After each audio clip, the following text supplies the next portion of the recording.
Actually, that reminds me.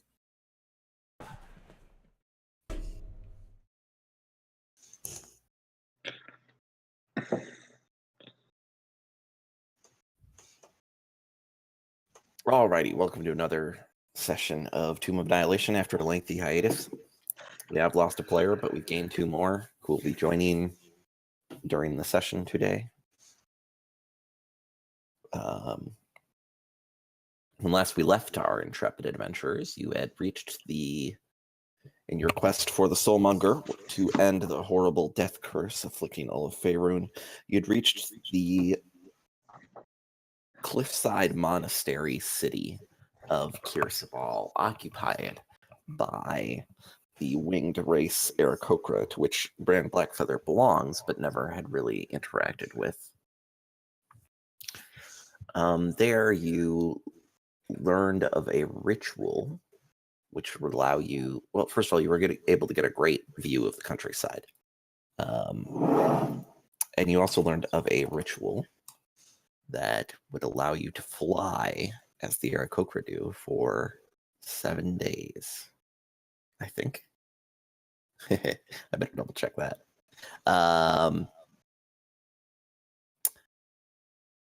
But yeah, I don't know if anybody told you, but you're the GM, so if you say it's 7 days, then it's 7 days. Hey, I can change my mind. 7 days seems long, though, now that I've said it. In any case, there we go. To do it, though, you would need a petal from a special flower that only grew in a place known as Nangalore, which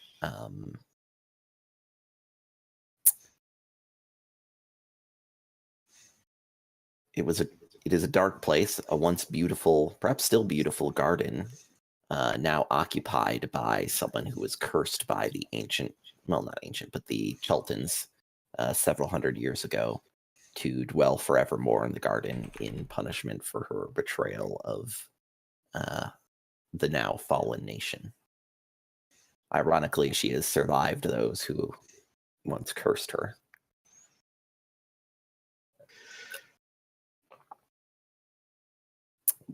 You also, Bran, who's not here currently but will be here shortly, also encountered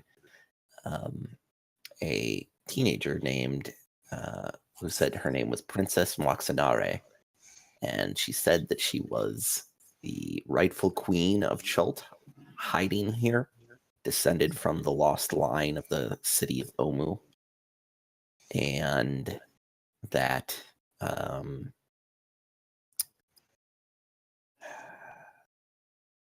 she believes if she is able to, let's see, what did he tell you? I have my notes here on what exactly he told you. If she can get a item from the lost city of Omu called the Skull Chalice of Chigakare, she believes that she can prove her heritage to the remaining native Cheltons and reunite them under her command. Though to anyone but Bran, this sounds a bit naive.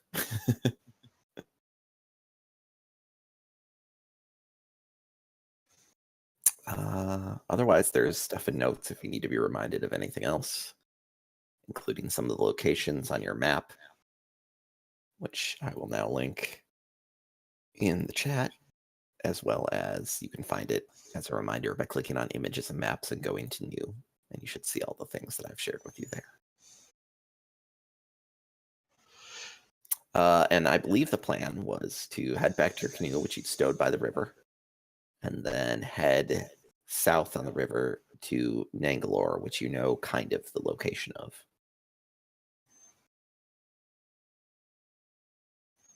It should be a couple days travel down the river.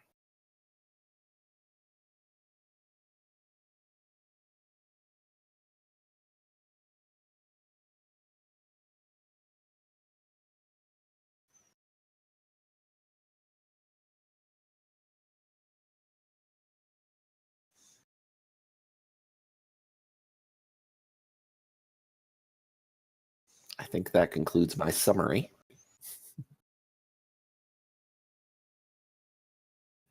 course, it's a black or.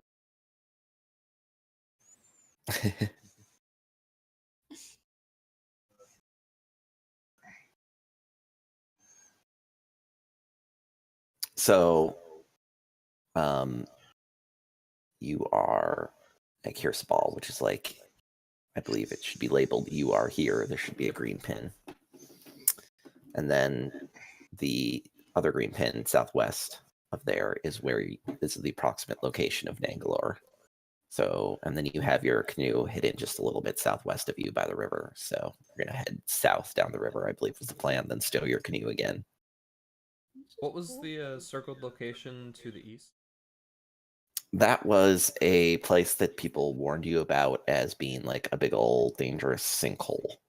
Oh, okay. That's like kind of hidden in the jungle there.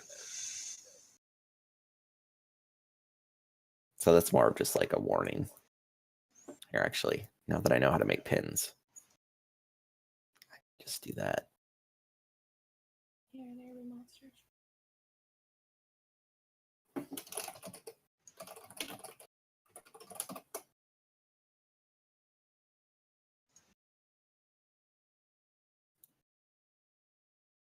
There we go.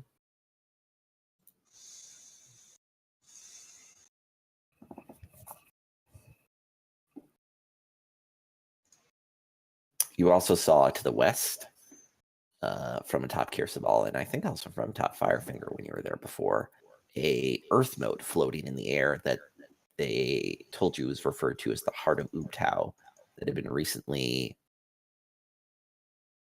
it had been not occupied for a long time. Earth mote being just like a flying hunk of land, most of which crashed to the ground during the Second Sundering about a few years ago. But this one is being sustained by some kind of entity that moved in there that the Aarakocra have been too busy to investigate.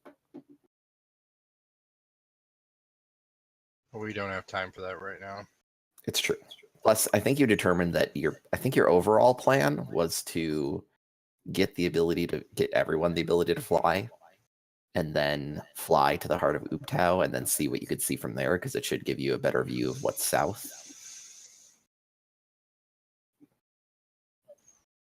If I recall correctly, I believe that was the plan. It sounds like a pretty good one.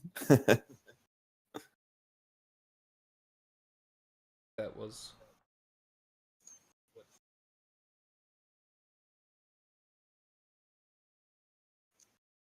Excellent. All right, so is there anything anybody else wants to do in, either of you want to do in Kirsabal before you depart? There isn't really like an economy here or like stores per se, but they can help you acquire basic supplies if you require them. Yeah, I need to restock my rations. Yeah, that's not too hard.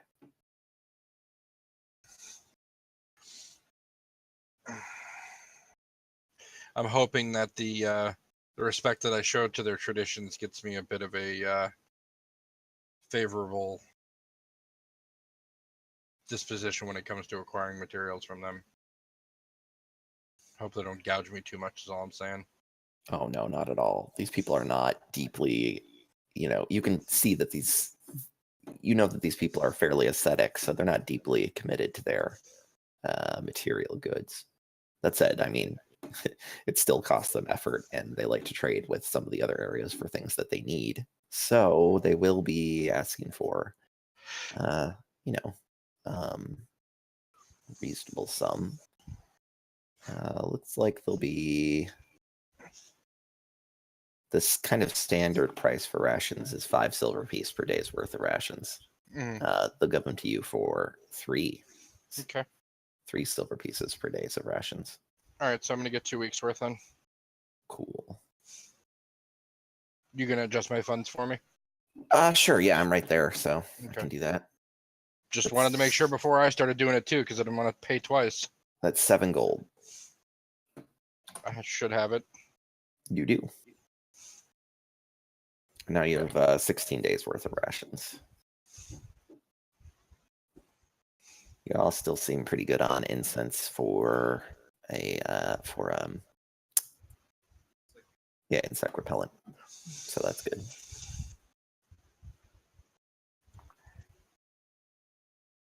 Okay, great. I'm gonna buy 20 rats. I honestly think haven't been keeping track. I'm gonna reset it to 20. Yeah, I haven't been super big on that. Because it's not super fun to go in every day and subtract one, but if you guys could try to keep track of that in a largely honest way, it's fine. Plus, you guys can kind of gather food as you go a bit too. So I'm actually surprised that Fantasy Grounds doesn't have an ability in there that as you move the calendar days, that it Yeah. takes a day of rations away from us. that would be nice.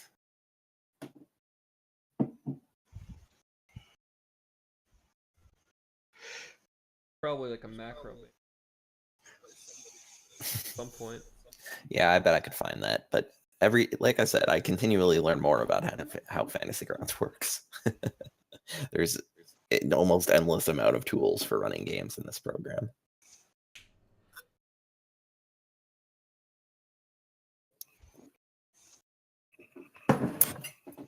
Like we recently learned that you can adjust your crit range for all attacks, which Fennec has the ability to do so, and I've adjusted it on Fennec's sheets, so now Fennec will automatically crit on 19s as well. Nice. Where's that set up again? Oh, by the way, if you go to the Actions tab and then click on the magnifying glass, like on weapons, like at the very top, not next to any particular weapon. Yep, I found that. I think you can also, your half-orc ability lets you add more damage dice on a crit. I think you can add that on there too. Yep, I'm seeing that. Cool. Because that I would suspect we'll forget that if we don't automate it.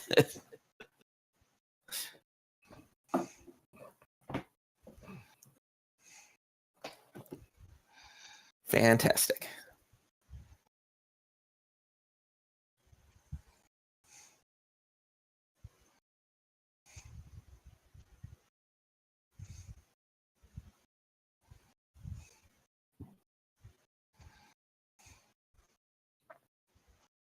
Okay. All set to set out if Yep. anyone else still had stuff to do. I don't think so. I didn't have anything else I needed to do here. Just grab some food and go. If Brand needs anything, we'll circle back to it. But he'll probably be good. You know him. Plus, he can fly now, so. I'm a fairly simple creature, so. This party is goal-oriented. Well, it's nice when you're playing someone whose drive is not based in material possessions. It is kind of freeing in that regard, I guess.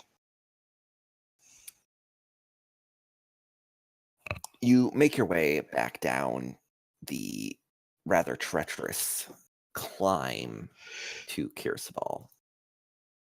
As you might recall, it is not very well maintained because the Aarakocra have very little use for it.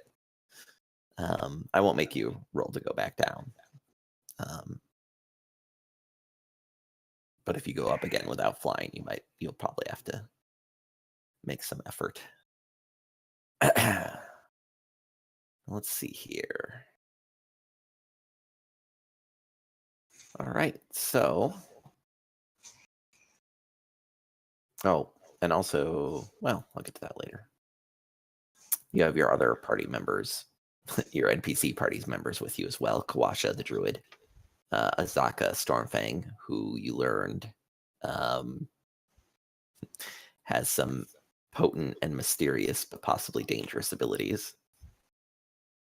And Kawasha's kind of friend, companion, known as just simply as Weed, who they say is a Vegapygmy, a small creature that appears to be made entirely of plant material. That sounds So, adorable. Weed's pretty much the best. The character.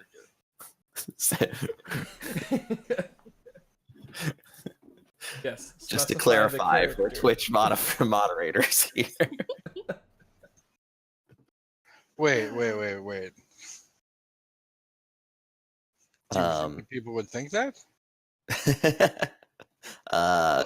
Twitch changed its rules and kind of cracked down like a couple months ago. I think they've lightened up again since then. I just wanted to clarify. Crack down on what? Discussion of drug use and several of their other rules in streams. That makes Did you sense. learn that in drug school? Yeah. All right. So you make your way back down Kirsabal and head into the jungle once more to try to track down your where you left your canoe hidden. That will require one survival roll to not get lost. I think Who's our best survival again? Oh, Darkassin, your friend, explains that he needs to go back and report to the Harpers about Artis Simber's whereabouts. Because he doesn't think that the animal that Quasha sent will be sufficient. So that is how we're explaining his absence. And I'm pretty sure it was me doing the survival checks. It was. But you have the NPC's help, so you can do it with advantage. So you can roll again, because you I'd guys be hoping hired to, 'cause two I have- NPCs. I have Yeah, proficiency as well. That's all right. I rolled better the first time anyway. that's true. And that is how advantage works. But 15 is enough to succeed and not lose your way. And then I must also make one random encounter check for you. Twitch chat is requesting that the DM chat. Hello, chat. I am here. I will respond to you sometimes, but I am often busy, running the game. You can see on Frostcoder's window that he has their screen that he has several windows open. I usually have like 3 or 4 times as many windows open as a player needs. So yes, I try to respond every once in a while, but I think that is occupied. probably my singular biggest complaint about Fantasy Grounds. Same. Like, I I hope- wish that they had dual monitor support. Exactly what I was going to say. I hope they are reprogramming the whole thing in a different programming language. So hopefully when they complete that, it will be they'll have dual monitor support. I believe you can get dual monitor support going in Unity, so we shall see. All right, here we go. Random encounters.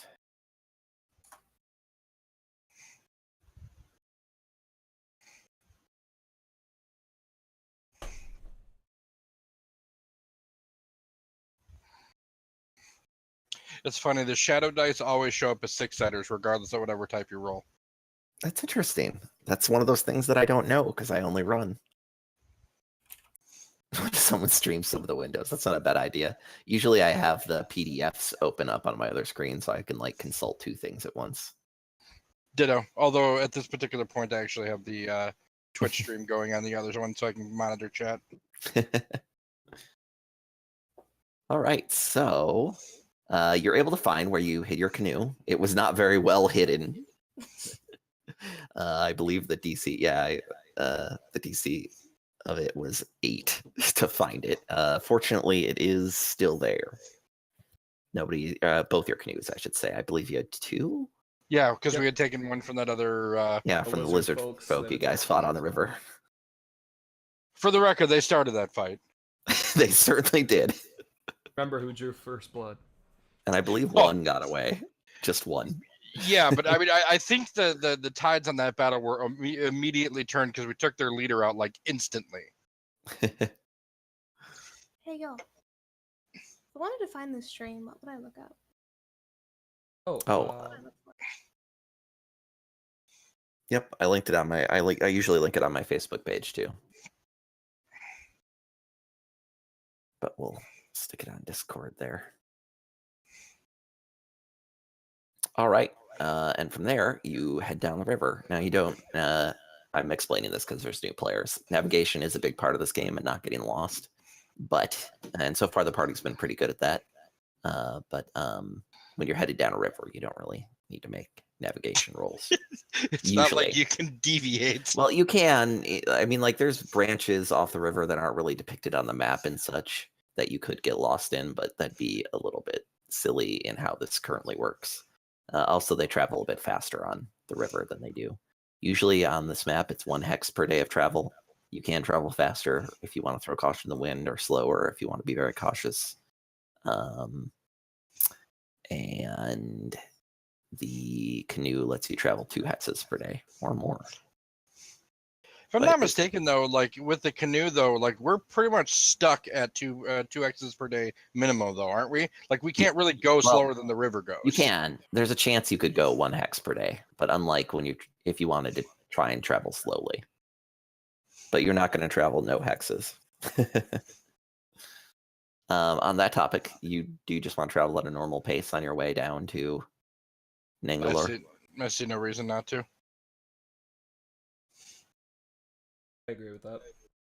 It's only like 1 day of travel to get like to here, which seems like a pretty good place to disembark. Yeah, I agree. That works for me. So I will roll 1 more random encounter chance for y'all. Actually, it's 2 more. What do we roll to hide the damn boats again?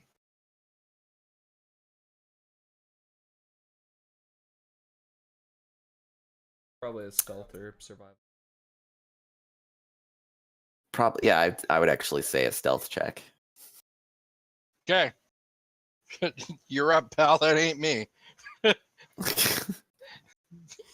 Bran will make it here. I'll do it for him. His bard powers will activate. Form of the canoe hider.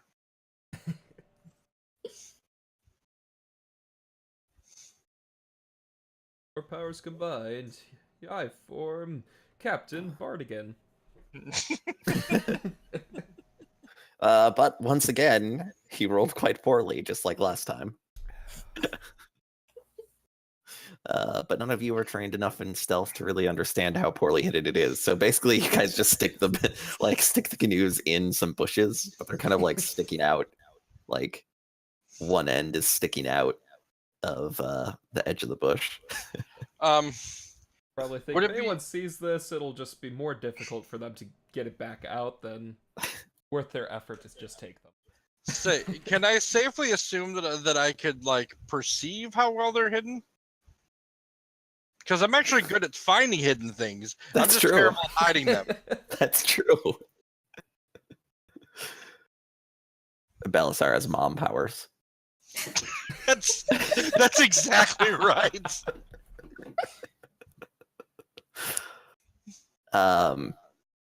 Yeah, you know it's not hidden very well, but also you know it wasn't hidden very well before, and it didn't get stolen. So yeah, I don't see what that you the want to do undead about have that. much of a use for boats. Maybe if those lizard folk are tracking you, they'll steal it. Oh, I sure hope not. Hold on. I think I might have something for this though. You introduced doubt. That's how I roll. Sometimes it's a bad idea, but I can't help myself.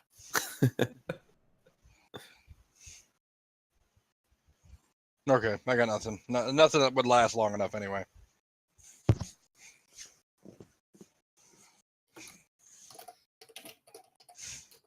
Doesn't trap making fall under survival? No. Kind of. Like making a pit trap, or not like a mechanical trap. That's its own thing now. But like pit traps, like deadfalls, or like that sort of thing, can absolutely fall under survival. That is an option if you wanted to like put a pit, or it would take you some time, or like set up a deadfall in front of your canoe. We don't have the time to waste. I mean, if there were more valuables in the canoe that I was concerned about, but I think we're pretty much carrying everything of value, save the boats.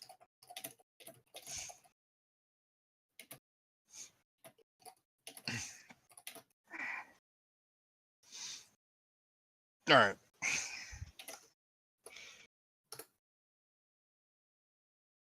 Oh, that's good. All right, great. So at this point, you will disembark from your canoes. I kind of wanted to wait. I was trying to wait to introduce the other 2 characters until Sean got here, and he should be here in a mere moment.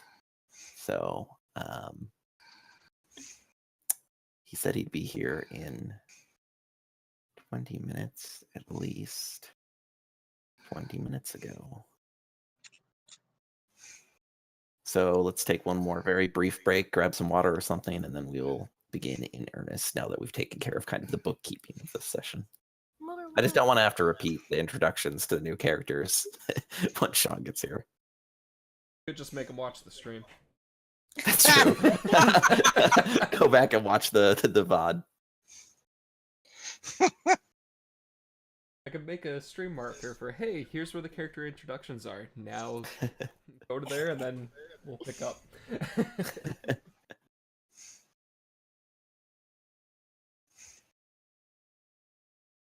Actually, I'm gonna get more wine. BRB. Nice. Also, since the last stream we did for this, to upgrade my setup a little bit, I got a boom arm for my keyboard Nice. clicks. Yeah, are your audio not being qualities. caught up. I also got a pop filter. I was watching you play Destiny earlier, which, by the way, you should be inviting me here. I didn't know we're in the people same actually still clan play I think. Destiny. Yep, you're still in my clan. I actually got 2 more people who are active. Sweet. I pop on like once a week or so, and I would do more if I knew when other people were on. So Yeah, I know. Elite Spartan is on almost every night. I think one of his favorite games to play right now. Other than that, and playing Overwatch, which I just got my Nano Diva skin unlocked for that today. nice. I haven't played Overwatch in a while.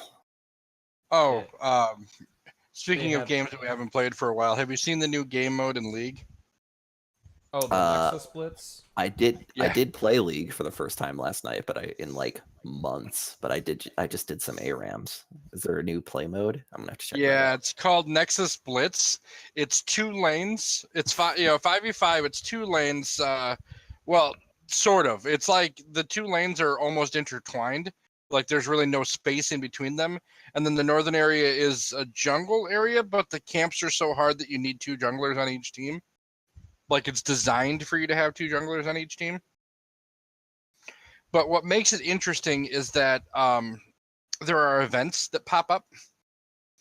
And they're totally random what events pop up, but essentially if your team wins the event, then you get some sort of an advantage for either a brief period of time or for the rest of the game, depending on the nature of the advantage.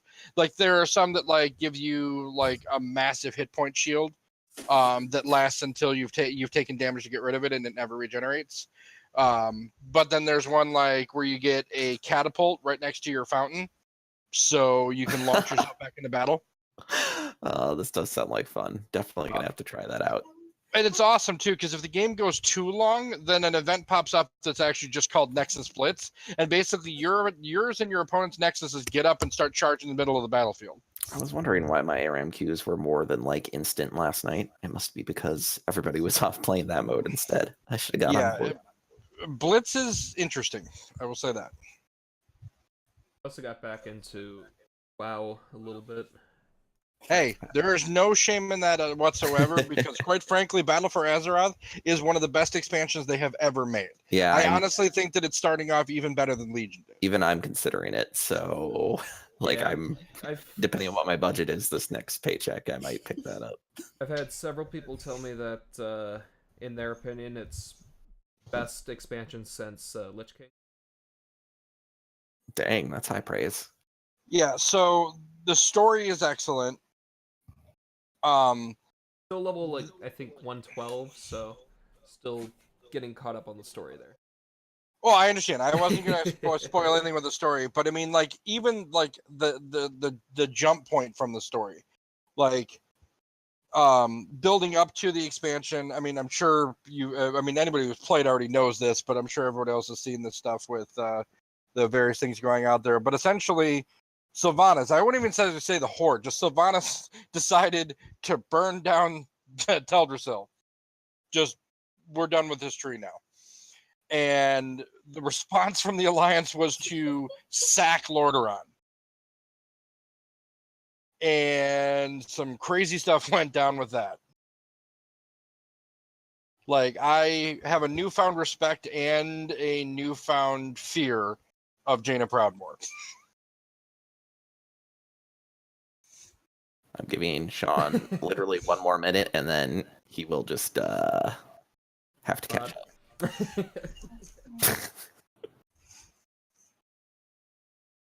Now it make me want to get back into WoW. Like, I haven't tried playing in forever. Well, I tried briefly, like, last year, but I just couldn't get back into it. Yeah, they gave me 2 free weeks of Warlords of Draenor, and I think that's the last time I played, but... Which means you missed out on Legion, which was a solid expansion in and of itself. They had some pretty... what's the word I'm looking for here? They took some big risks with Legion, but they paid off. Alrighty, well, Sean can just catch up. He should be here shortly, but I don't want to wait any longer.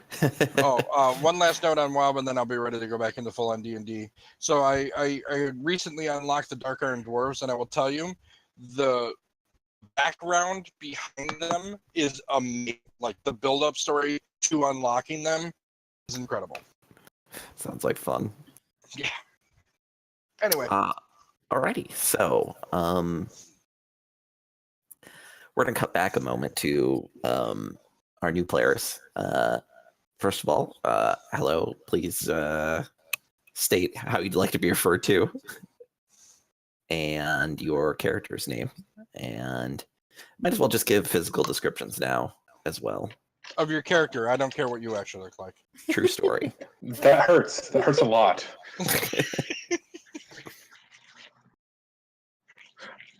Okay, I'll go. You can refer to me as Solomon, for that's my name. And I'm playing Hux. They are a red and rust color kobold, standing about 2'7", dressed in leather armor and a cloak that during the daylight hours is used to cover as much as possible because the sunlight's not my friend. Did I hear you say kobold? Yes, if you look, you'll see a picture of my character. It is a kobold. Whoa. You two are going to be best friends. Oh, it's going to be great.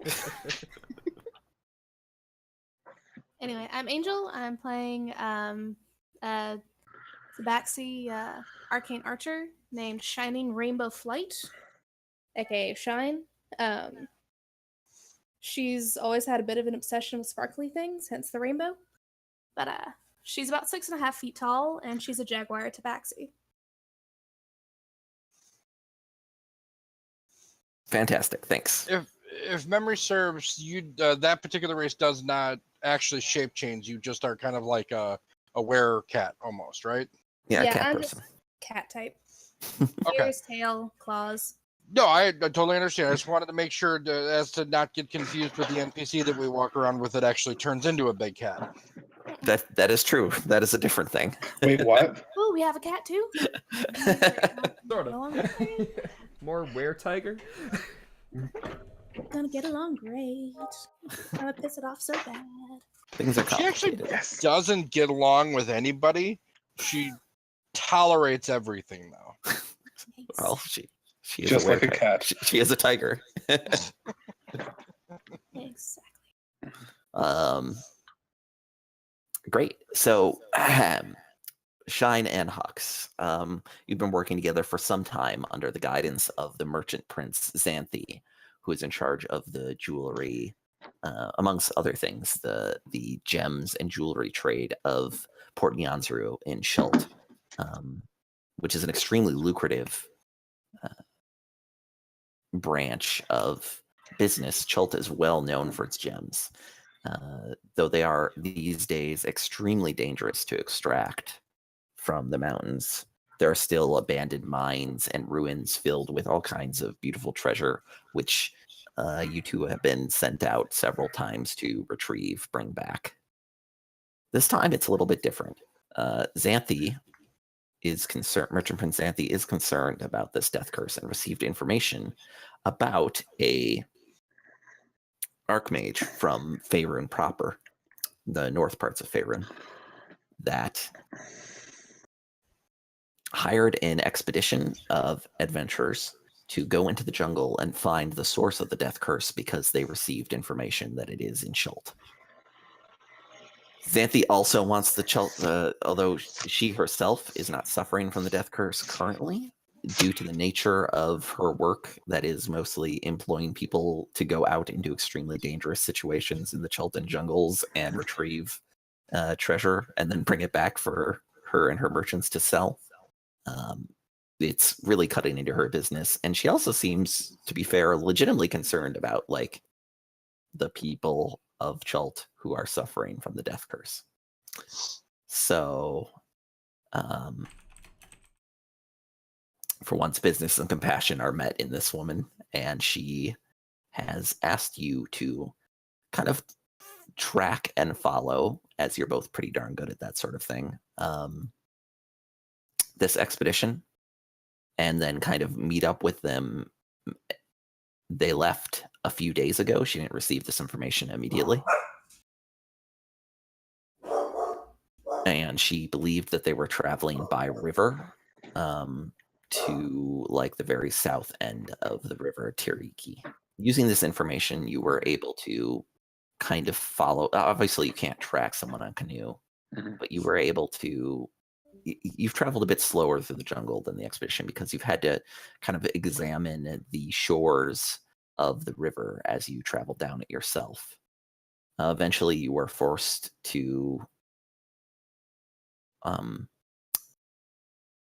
You overshot them recently, you're pretty sure? At one point, you had to portage your canoe like several days through the jungle, which was pretty miserable with just like two people, one of which is neither of which are excessively strong. So that took a while as well. I have a strength of 6. This is not going to work. Basically, I'm trying to say this expedition, this quest that you've been sent on, so to speak, so far, has been goddamn miserable. And to make it all worse, you're pretty sure you overshot them recently, and then your canoe hit a rock, and a hole was in it, and it sunk, and you were kind of ended up on the edge of the water. I do have a question. What'd y'all do to piss off JP? Because he didn't have any problems like that. I think it's because I like tried to like change my class like last minute, and he was just like, I had a whole thing set up. I think it's because I LARP with him, and he's mad at me for several reasons. Hey, I wasn't there this time, so I couldn't like make the DM mad during the LARP. No, I love you all. Come now. To be honest with you, I'm actually surprised he hasn't taken any cheap shots at me. I mean, I used to storytell for him back in the day. True story. And now it's my chance for sweet vengeance. Against me, who has never harmed you. It sounds like Sean might be here. Well, he was here and then that, and then here and then that, and then here and then that, but it looks like he's here again. We cannot hear you, Sean. It's time for our weekly technology issues portion of the stream. But no, I just have this picture of someone who's like 6'5" and someone who's what you said 2.5 feet trying to carry a. Yeah, yeah, I love this idea. You guys are got to be the most interesting of the motley crew. Giant cat lady and tiny kobold. Cat, a kobold, a bird, a dragon. Yeah, this is quite the party. The half-orc is most normal. We're gonna be like the most popular people in like every village we hang out at, right? Yeah, they'll definitely know we're adventurers. I'm just saying, if somebody No adds the word tieflings. walks into a tavern at the end of it, we got the start of a bad bar joke. I feel like we already are a bad bar joke.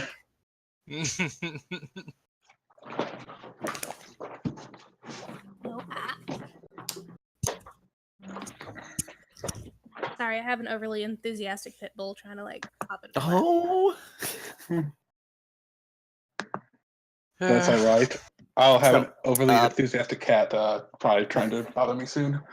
Balthazar, Fennec, and Bran are traveling down the river in their own and as well as their NPCs friends, are traveling down in their 2 canoes, and you soon reach. Well, you can see kind of. Actually, here, let me do this. This will be more interesting. What the shit? Fennec action search. Oh, sorry. A misclick, no doubt, but a timely one. Ready to go. Ready to go twice as hard. So you Hux and Shine, you are been washed up on the side of this river, and you find that you can kind of see, you hear some light conversation, some deep voices coming kind of around the river bend away from you. You can't see them, and they can't see you yet. You're not sure who they are or what they are. Okay, Hux will hide. Shine will sneak up on them. Sweet. Both roll stealth. So this is gonna be a really stupid question. How do I do that exactly? Oh, no problem. I haven't. On your character sheet, click on the skills tab. Yeah. And go on down to stealth, and you can see on your bonus where it says +5, I believe you double click on that, or you can click and drag it over to the chat window. Okay, I'm cool. fairly certain that Hux can hide in somebody's backpack right now. Yeah, that's Apparently, true. the cat lady Never would notice. I think it's because of the kobold on my back. I'm being quiet. It's not me. Tune in your backpack. I mean, 10's not the worst. That's an average. I mean, you hit an average amount like anybody would. You kind of Shine just kind of draws me the tree, while Hux just kind of disappears into the shadows. Yeah, I'll get my short bow ready. Arrow knocked, but not pointing at anything yet. There's a car alarm going off. Solomon, you might want to jeez. hear Yeah, just a sec. for a moment. It's That sounds done. like it's up. Excellent. Yeah.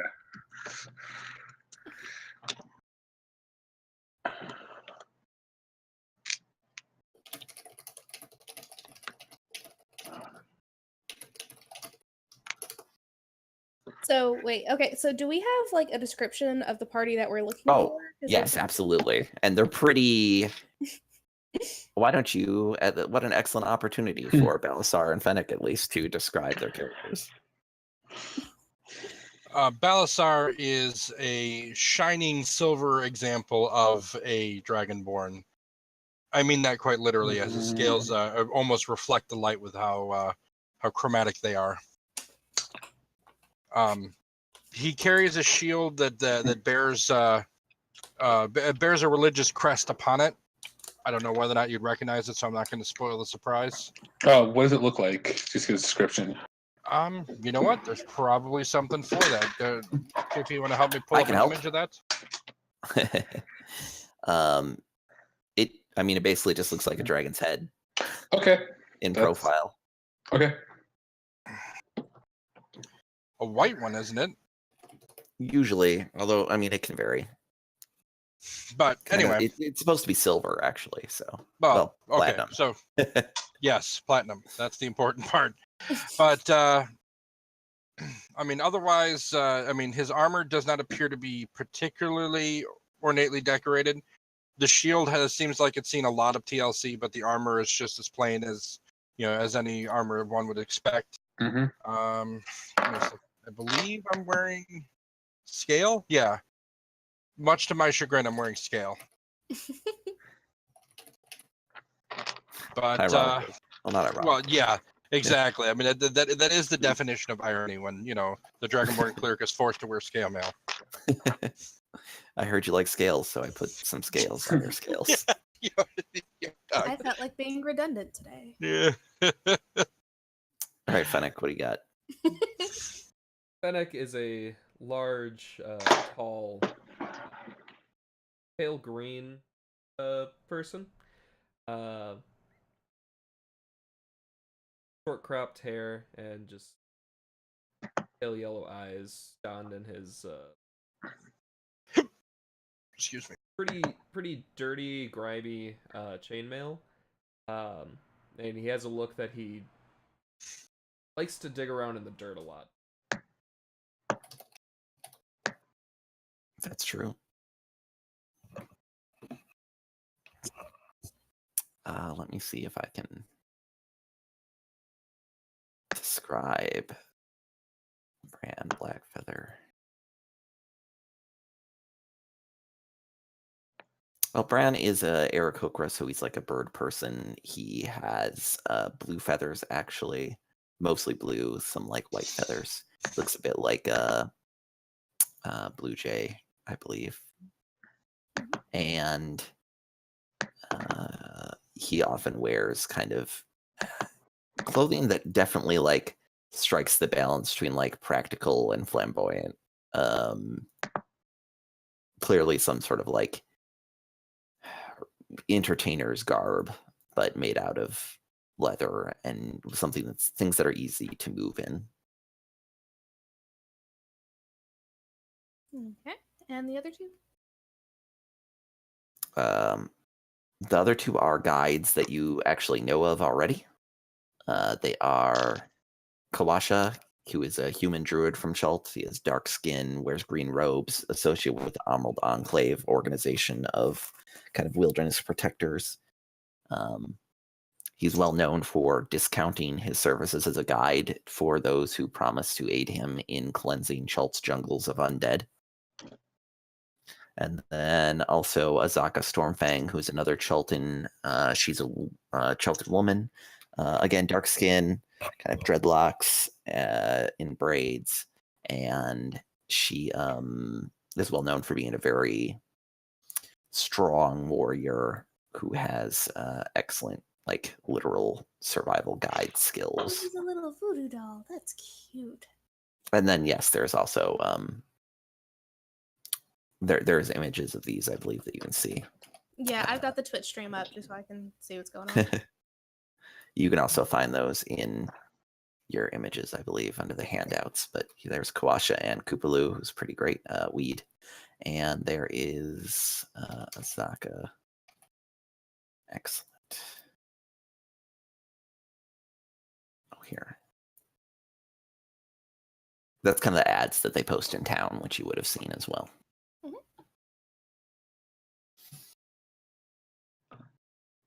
Julio. Testing. Yes. Let's go Yes or no? say Hello? hello. Yes. Oh, hey, I can hear you a little bit, Sean. Yes. Holy shit. Technical What did you do to fix it? difficulty. I'm trying different inputs. Is this clear? I mean, I have two Yes. microphones. It's quite clear. It This was is- quiet. I had to turn up your volume, but it's clear. Yeah, it's perfectly Okay. fine. And if you're going to start messing with your volume, let us know so we can turn you back down. Yeah.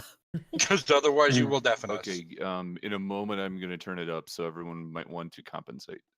All right. Thanks. Okay, how's that? Perfect. That's great. Awesome. Okay. Yeah, no, I have a perfectly good side address microphone that was working like a few days ago, but apparently just doesn't work for this. And I was also getting a bunch of intermittent like sound stuff going Honestly, this month I've been having more problems with Discord than I've had in like a year, so I don't know what's up with it. All They the have games been that I've pushing run a lot of last week have been updates. like this. Everyone is at every game that I've run this week, which is 2 other games. Somebody has had pretty much the same problem that you just had, Sean. Okay, yeah. Very strange. So I think I need to level up. I don't know what you were in the middle of. Are you supposed to be level 4? Because I noticed I'm still level 3. I'm 175 XP shy of level 4. I thought yeah. you said we were doing we got to 4 and then we were leveling up next session or before or something. So this was a month ago, and I believe the plan indeed might have been to level up like at the start of next session, even though you're not quite there in XP, just so we don't have to do it in the middle of this session. Oh, maybe Because you that guys was are nearly there. You're so like close. 200 XP away. So congratulations, new players. You will get to level up. Woohoo!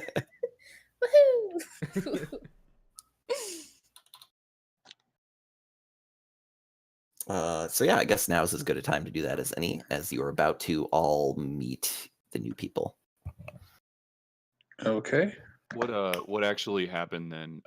Like what happened to what's his name? Darkassin, he Yeah, said that Darkassin. he strongly believes that he needs to go meet up with the Harpers to figure out what the heck to do with Artis Cimber, the guy that you met in the ruins who's supposedly carrying the super evil artifact.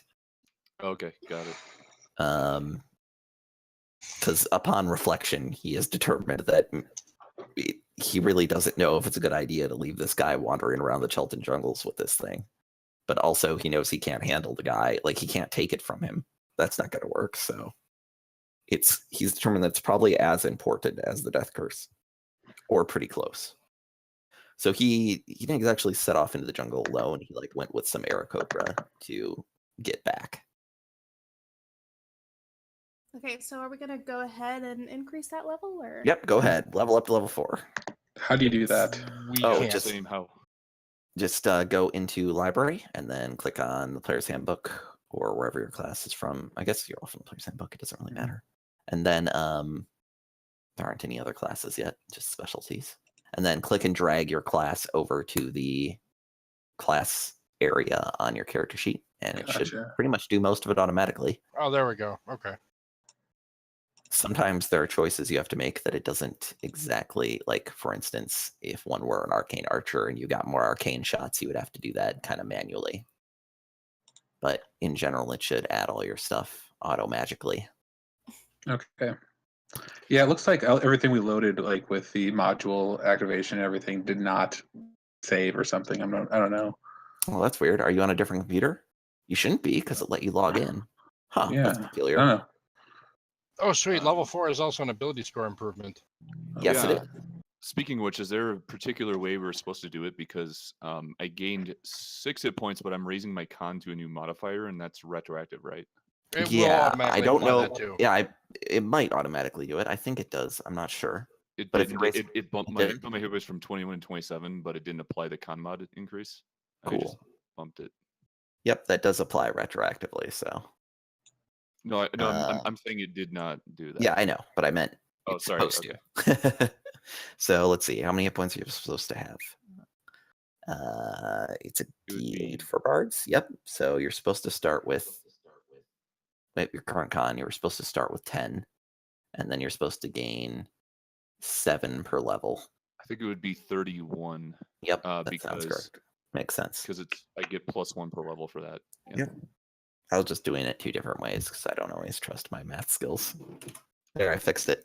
Okay. What was I right to just increase my scores the way I did, where I just type? Yep, them you in? just type them in. You got to do that Okay. manually, or if you're going to take a feat. Yeah, Is anybody taking a feat? I will take a feat. I'm going to look at that real quick, but I don't have to make the decision at this exact minute. All Yeah, right, so how if I'm gonna take a feat, then I can't increase any ability scores. Correct. You either increase your ability scores or, and also just as a note for anybody who, if you're planning to multi-class, it's not like every 4 levels. If you, for instance, were going to multi-class this level, you would not get an ability score increase. It's like a class feature of each class. It's based on class level. Just as a note. Right. Also, Um, there are some feats that will up your ability score by 1. Yep, there are feats that do up, mini feats like give you +1 to 1 ability score. Where are feats in the PHP, or are they not? They're the player's handbook. Do you mean like page number? Well, I have a bookmarked PDF. I'm trying to figure out. Yeah, they're actually listed as in chapter 6 under optional rules. Customize options feats. There it is. Thank you. No problem. If you're giving yourself Technically, these feats spells, are- do you just drag it from the book over to your character sheet? Yep, that's right. Okay. Into the actions tab Okay. for spells. And since I'm taking athlete, it's actually strength or dex. Will it prompt me to change one? I don't think so. I think you'll have to enter it manually, Okay. and then the feats get dragged over onto your abilities tab of your character sheet. Abilities. Gotcha.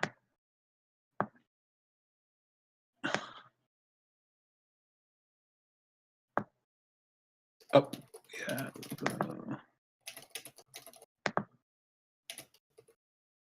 actually does prompt you. That's nice.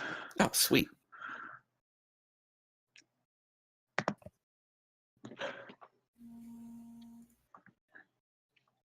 Wait. What? We cannot apply level unless we are actually that level, Jay. Was that incorrect? No, I was incorrect. Okay. I didn't realize that it was just a click and drag, and I had said that ages ago. Ah, I just didn't want to interrupt you because you were talking. thanks. Okay.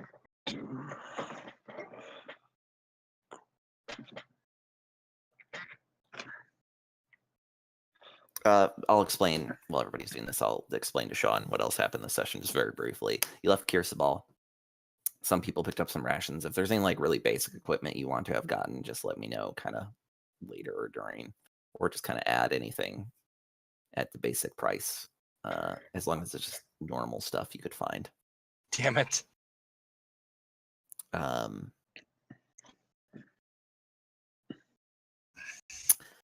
You left Kirsabal, everybody got to the canoe that you had hidden alongside the river, got in the canoe, and then headed south down to Nangalore, where you're headed to find the Petal of the Black Orchid, which will let you perform the Dance of Seven Winds, which will let you, the rest of your party members, fly like you are able to, which you will use to fly over to the floating Earth Moat, the Heart of Ubtao, as it is called, and from there find out A, what's occupying the Heart of Ubtao, and if it's bad, and B, get a good view of the southern reaches of Chult and try to locate the long city of Omu. Most of this information is in the notes button of the sheet. I'll also note that Frostcutter takes very good notes that he does not make public for other people to view, but I'm sure if you have any questions on what's happened, I use them. So good work on that. Nice. You don't have to make them public if you don't want to. I was They're just public mentioning now. that they're pretty good. They're pretty good notes on what happens per session. So By other games, I tend to.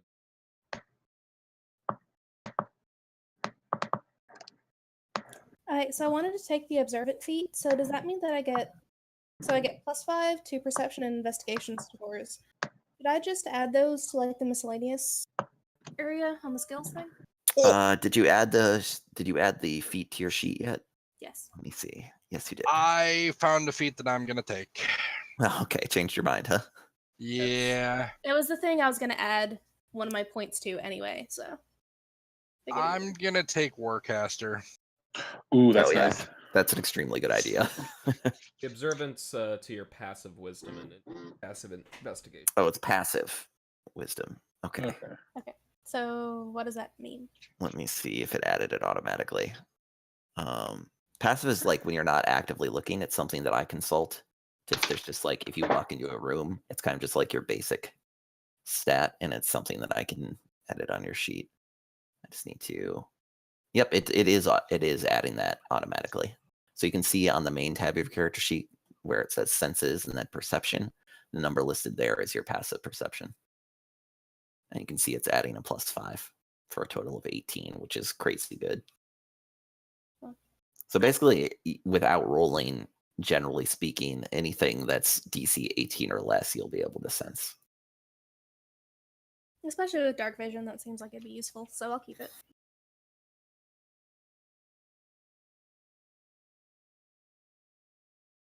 Fantastic. And Warcaster is what I would have taken if I didn't really need the stat boost. Yeah, true. You can get it at level 8. Took the shield. Nice. So most people took feats. I think everyone did. Yeah. Oh, wait, actually, yeah. Nope, not Brad. That charisma bump is really good. Lets me do more things.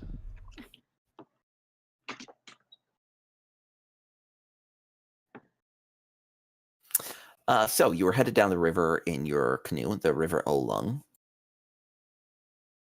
And you're actually headed upstream on this river. It is notable. And you were headed upstream in the last river too, so that's not a big deal. And Hux and Shine had just concealed themselves, unknown to you, along the side of the river after their canoe had crashed. while they were kind of tracking you. So conveniently, against all odds, after all this incredibly bad luck on this expedition that you set off to hunt down these people, you see them by random chance just coming around the river bend on their own canoe. Bran and Belisar are just kind of talking softly to themselves, or kind of having some kind of conversation. Fennec's kind of at the front of the canoe at the moment, one of the canoes at least. And you can see Fennec is the only one who notices. None of you see Hux, but Fennec at least sees Shine, a tabaxi in kind of a green cloak, kind of lurking behind a tree alongside the edge of the river. I'm gonna step out.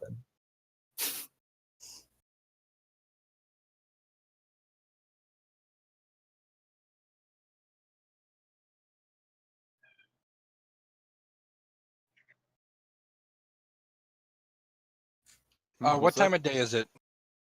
This would be like in the afternoon.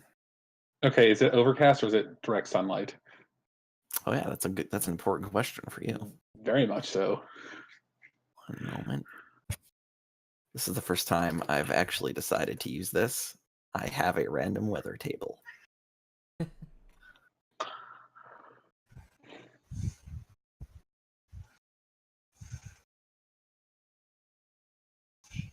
Oh, apparently it's quite overcast and raining. Pretty heavily, Thankfully. which makes sense. Okay, I will unnock an arrow, put it back in the quiver, and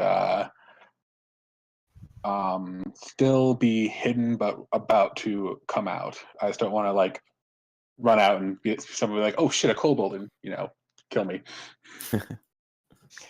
Did you point out our observer directly, Fennec? Yes. Yeah, that's what I was saying. And I motioned to you guys silently to try and not alert them. Us noticing them. And Shine also like steps out from her hiding spot as she sees who it is. So you can now clearly see that there's a tabaxi standing alongside the river's edge. I'm a wave. Waving. I will. All right, well, jigs up. I'll wave back. I'll play a game with this. This is more or less where you were planning on getting out as well.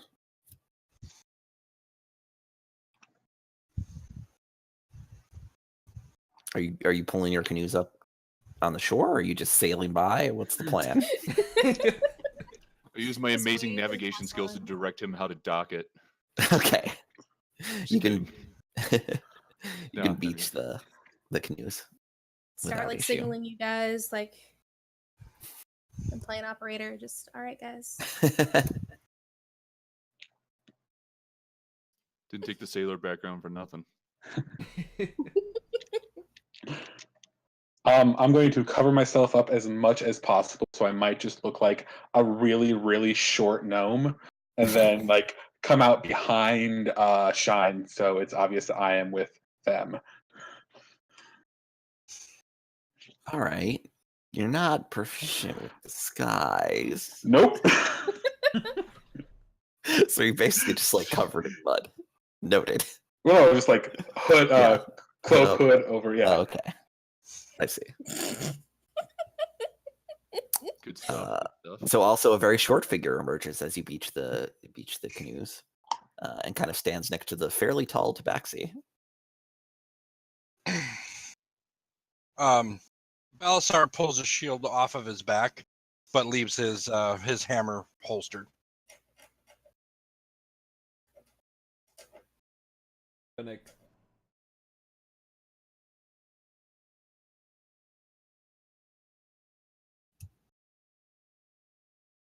Looks over at the two. Who might you be? I'm Shine. We were sent by Merchant Prince. Insert Merchant Prince name here. To Xanthi. what he said. And to find and join your expedition if possible. You came out all this way, just the two of you? Don't let the cloak fool you. We're actually pretty good at this. Well, that's I suppose that's a fairly good testament. Balasar actually steps in front of Bran, like putting himself between Bran and the newcomers. And did Xanthi send along some sort of proof to your claim? Perhaps a sealed letter for us? I assume yes, and I also give my letter of introduction. Yeah, I give my letter Yeah. of introduction. You have that, in fact, in your I do inventory. have one. I Oh, showed look at that. The merchant prince actually do. They actually do. The merchant princes actually do care enough to send their people with letters every now and then. Not what I would have expected. Balasar studies the document carefully, looking for any signs of a forgery. I Excellent. step forward around. I step around Balasar and I extend a. I guess it would be a talon. I extend my say, talons back. Well, hold on. Balasar actually puts his hand on Bran's chest and says, "Wait." Well, I guess I'll just say from here. My name's Bran, and this is Balasar. He's the serious one. I'm gonna roll your check for you here. That's fine. Balasar actually snorts rather loudly. Shine does too. It looks legitimate. You are able to Eyebrows. recognize Snorts kind of louder. the seal of Merchant Prince Nancy. And I, for one, am welcome for any additional support. of course you would, Fennec. I point down What's to that my supposed to short mean? friend and go, and this is Hux. I'll bow. Is it obvious, like, what he, like, okay, so he's, what does he actually look like at this point? I mean, it's Looks like a short bundle of clothes as far as I Yeah. can tell. Yeah, like Yeah, just just like like a a bundle short of black like. coat. about 2 foot 7 inches. Obviously hiding hands at the moment in the cloak, and also hiding the head. The letter itself, does it identify does it identify them specifically? It identifies Shine. It does not identify Hux, I'm afraid. Okay. No, that one's mine, and I do need that back. I hand it back to her. It does note that Shine, like, kind of an agent of Xanthi with the ability to hire additional, like, aid.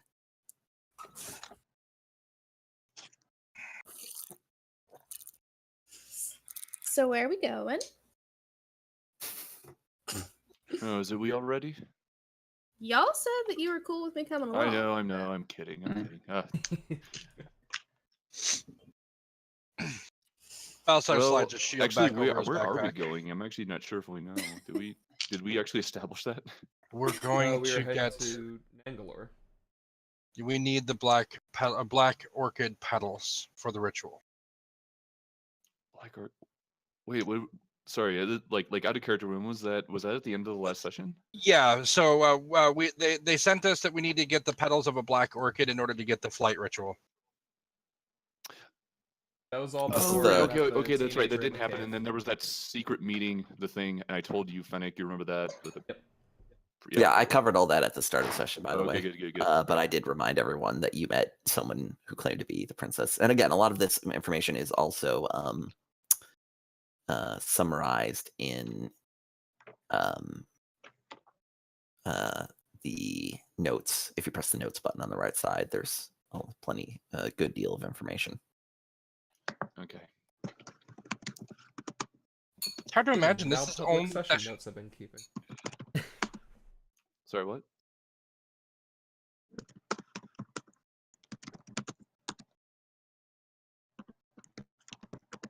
What was the name of the place that you said we need to get the Black Lotus petals from? It is from Nangalore. Nangalore. Oh, Nangalore. Yeah. Nangalore, yeah.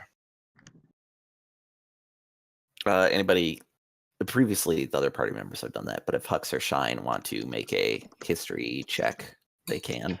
Sure. Balasar reaches into his into his pouch and he pulls out his scroll case and pulls out the map. I believe we're not far. Belsar pulls out this map, and you two can also kind of see this is the most complete map of Chult that you've seen in years.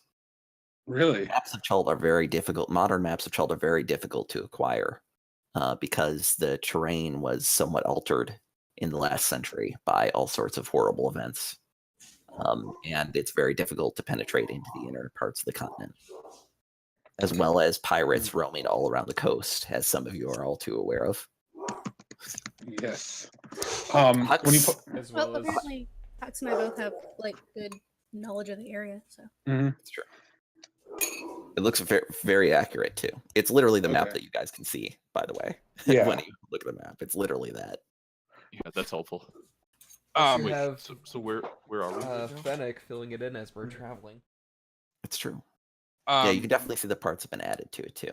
we're right on the river at the point where it says you are here in that Oh, 10-foot yeah, circle. Got it. Okay, hidden canoe, you are here. Yep.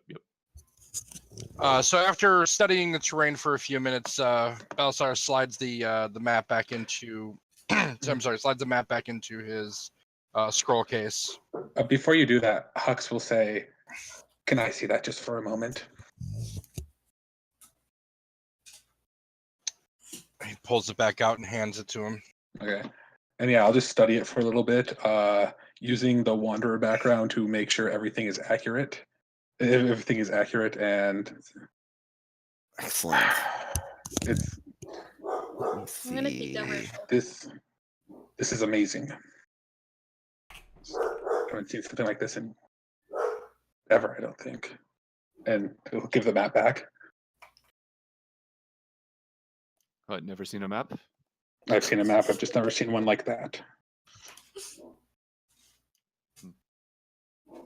When Hux hands you the map back, you can kind of see red scales are on Hux's hand. Like Hux's hand is scaled red. Yeah, and has Belisar, by the way. Sorry, you're not wearing gloves, so No, I bring that I up. know. Oh yeah. Yeah, I definitely like little dragony looking talons. Talons for everyone. Balsar lowers his voice for a moment, and he speaks. He's speaking in Draconic. I'm actually going to type it because of that. Okay. Yes. Oh, something I didn't tell you, new players, is you see that little button above the chat window down there on Fantasy Grounds? You can click that and speak in different languages, and then only other players' characters who have that information will, as you can see, be able to Okay. Where's that? understand it. Where's that you said? Because On Fantasy Grounds, on the chat window, see if Yeah. there's a little language select. There should be a language selection Oh, button yeah. of the Yep. area. Okay. Hey, Tabaxi use that to isn't speak. actually coming up. Bran, Tabaxi won't come up, so we'll just have to do that manually. Sorry, Okay. because it's not. Bran, when supported in Balasar Fantasy, speaks speaks to Hux, Bran chuckles in response.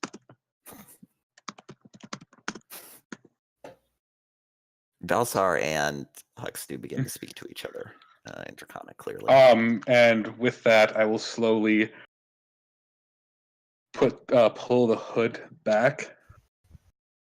And yeah, it's obviously not a dragonborn child. It is obviously a kobold. Balasar actually appreciably flinches. I'm gonna Like slap Hux on the back. He's legitimately surprised by this. Bran's gonna look at Hux and say, "Really? From where?" Southwest of here.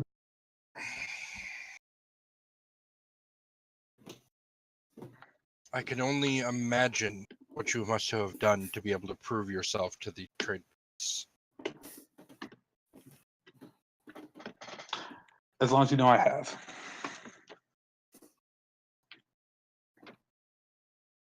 He actually turns and looks right at Shine. Do you speak for him? I do. He's my companion and a very good friend. So. At this point, Balasar actually turns to Shine and offers a hand. Very well. His actions are your responsibility. He then introduces himself by his full name, which is Talassian Balasar, Light of the Dawn. I return the courtesy And Excuse me. I'm Shining Rainbow Flight. You can still call me Shine.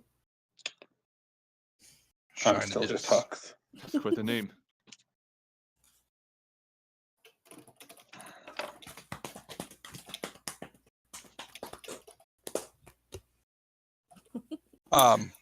Battlestar actually raises just a single finger with the pointed nail, and he looks right at Hux, and he just kind of extends his finger out to him. And he says, "I'm extending a courtesy and a trust to you that I don't normally do."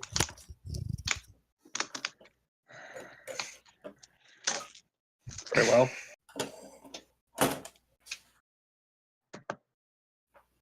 It's really, like out of game real quick. It's Yeah. really unfortunate that you're playing a Kobold, because not only is it difficult for me to trust you, Yeah. but I also don't trust my allies to begin with. Like Right. that's part of who I am. And something like you playing Dragonborn of Bahamut is really it's interesting. Psalm and I did talk about this. I understand that it might be difficult, but a little bit of party tension is not a bad thing. And obviously, I'm lawful Yeah, good, so definitely. I'm not gonna Yeah. just strangle you in your sleep. He's legitimately going to give you a chance. Now, of course, Right. if you screw that up, Mhm. that's a whole nother story. But Yeah. An uphill battle for him more than everyone else, I I don't guess. know. Shine notices the tension, and she's like, he has the protection of and the trust of the same merchant prince that I serve. which is the only reason that I have not drawn my weapon. Daylight is burning. Let's move. I'd like to summarize what people know about where you're going really quick. Mhm. It's a great. Okay, so first of all, when I'm done, just let me know how much or all of this you want to share. Most of this you were told. I'm speaking to the 3 players who've been with us for a while. Most of this you were told by Ashara, the leader of Kirsamal, who told you kind of the whole tale. I'm just going to summarize. You can go back and watch the video on demand if you like. All up on YouTube. This was last session. So it's a big garden built to celebrate a queen from the lost city of Omu. And she eventually turned bad in some way and wanted to retain her youth and beauty forever, and was cursed by some variety of demon that she summoned. Knowledge of her evil bargain spread throughout the realm, and eventually she was forced to give up her throne, and the garden that she had built became her place of exile. Ironically, she has outlived the city that exiled her due to her dark bargain and whatever its results are. And it is well known to be an exceedingly dangerous place these days. I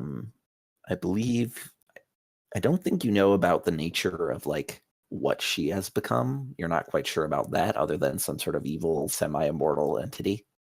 But you do know that there are creatures. They are to warn you about creatures known as Iblis, which are basically. It is believed in Shult that when someone who's pretty evil, but not world-bendingly evil, dies, they will be reincarnated as essentially a semi-sentient magical crane, just to run around and fuck up people's lives. Here's what they look like. So apparently there's quite a few of those there. They're not when I say evil, I guess I just mean jerks. People who are big jerks. Huh, not what I was expecting. Huh.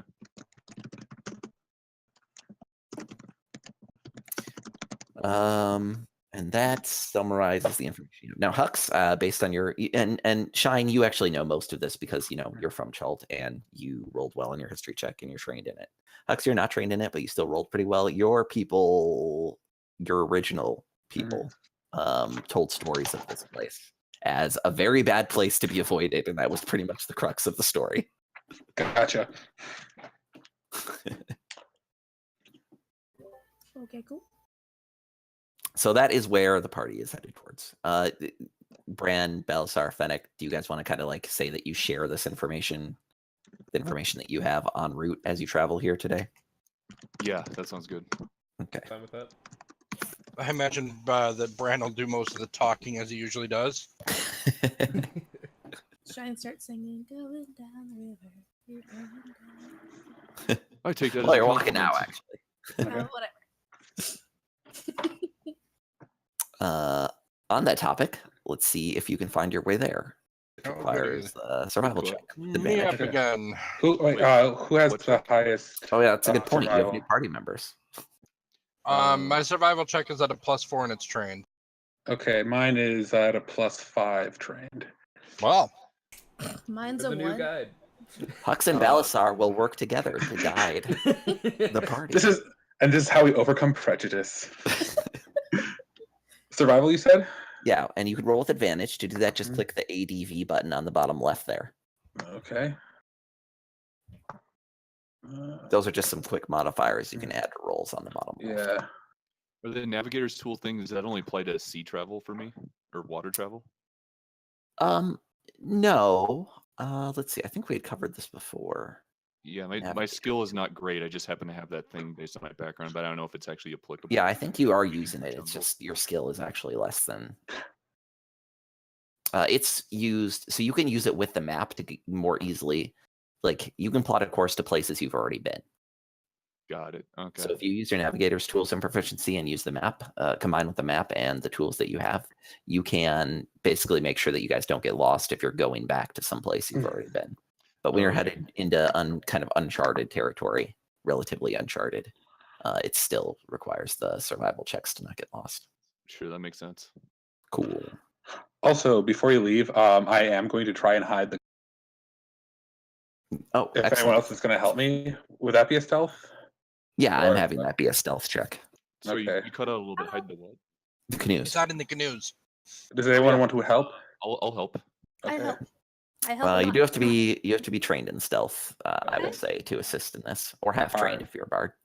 But I believe. Okay, yeah, no. So I can assist. But you'll get help either way because you're right. Okay. Shine is trained in stealth, so excellent. So that's stealth with advantage then. Yep.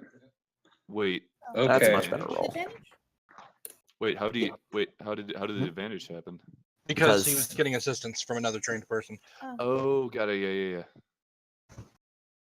Okay. And that's Brad, fine. you can We you can don't essentially all- always assist, but only like one person. Yeah, only one person can assist really any given roll. It just gives Okay. you advantage.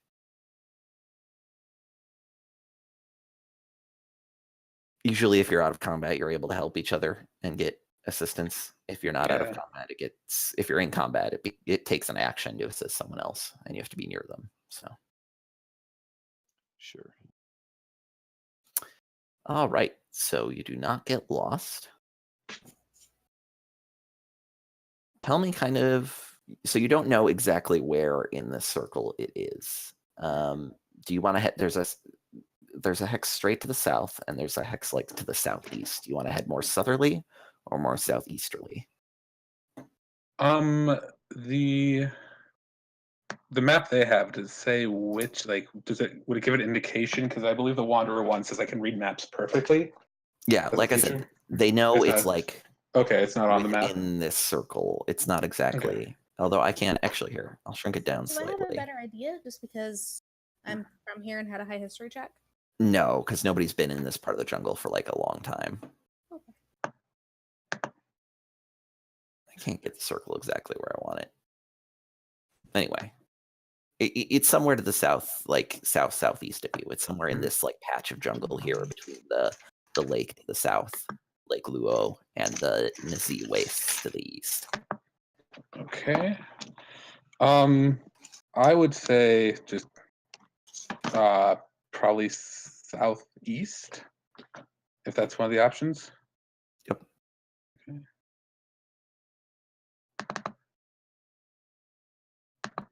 It's kind of hard to see the hexes on the jungle. Mm-hmm. By kind of hard, I mean impossible because I can't see them at all. Oh, well, I'm pretty good at working them out. I'm just going to move this token slightly so it doesn't overlap. Hold on. All right. So you'll end up about there after a day of travel. Okay. And How do you zoom out of a map? Scroll with your mouse wheel. Okay. yep, and then you Excellent, use thank the you. use the little gold thing on the bottom to move around it. Okay. You said we're You can see a pin that says you are here, and it'll show where you are. In the top part of the 5-foot circle Yep. marker that's Yep. there. All right, I see that. Thank you. And then 1 moment, and I will roll for your random encounter for the day, and then I'll describe to you what happens during the day. That's generally how this travel boy. goes.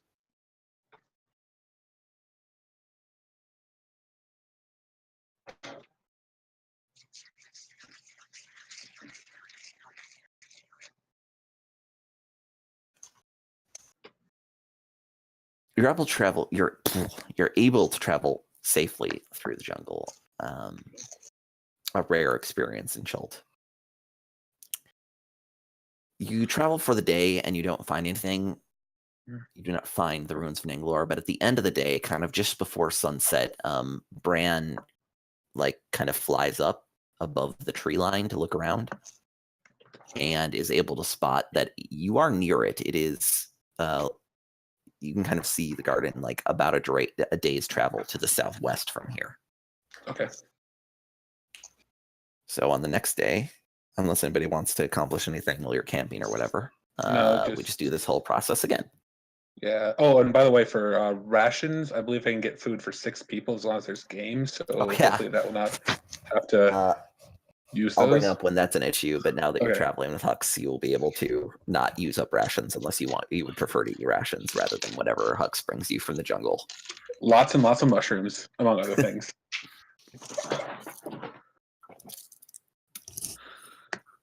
All the rain promises and more.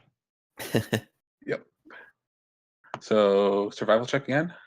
Yep, with advantage. We're going to be doing this a lot, so get used to Yep. Not that great. Oh, wait, shoot. That should have been plus 5, so 12. 5. Yeah, so 12. Okay.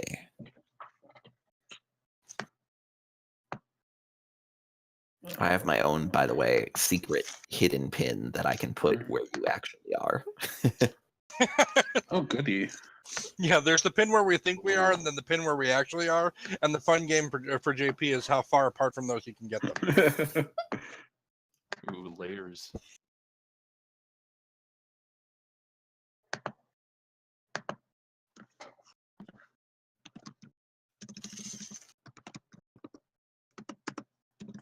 You travel for the day, and by the end of the day, you're pretty sure you should be there, but you're not. Can I fly up and try to scout for us again? my Look around. Like, has our position changed relative to where we were trying to head? Sure, 1 sec. I also just got to check for the random encounters for the day, too. 1 moment. Oh, right. Before we get into that.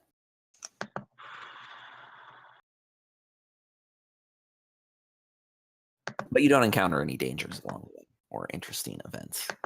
At the end of the day, Bran makes a perception check.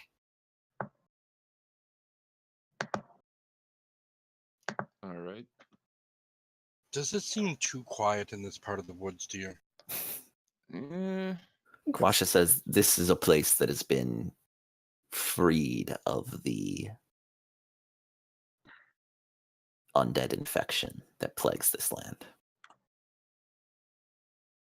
So You're not sure exactly where you are, but you can tell that you're further away from the garden. You're not quite sure. Things are confusing, and you're not quite sure where you are in relation to exactly where it is, but you can tell that you in some way moved in the wrong direction today. Bran. Okay. You know not to trust that you are here. Pin currently.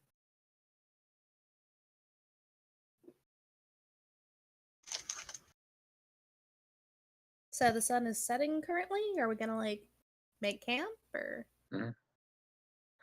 Yeah. Oh, JP. Before we continue, how easy would it for me to get like 100 more feet of string, not rope, but just like string? Wow. Sorry, you have a bunch of blank items on your inventory. Yeah. So to delete those in the future, you just click the brown button in the bottom right Gotcha. And that's also how you can add new entries if you want to. You could. Let's see. How hard would it be? You could like gather string instead of food for a day. I would say that. Okay, no, it's not worth it then. Okay. Or you could turn your rope into string. Also an option.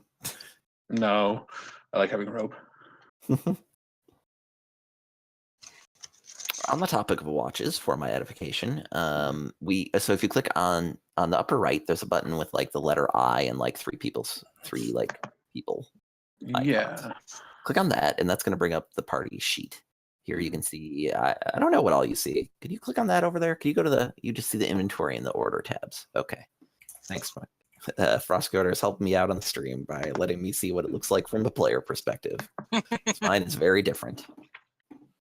On there is, so that marching order is kind of where people are standing in the canoes, is what we currently have.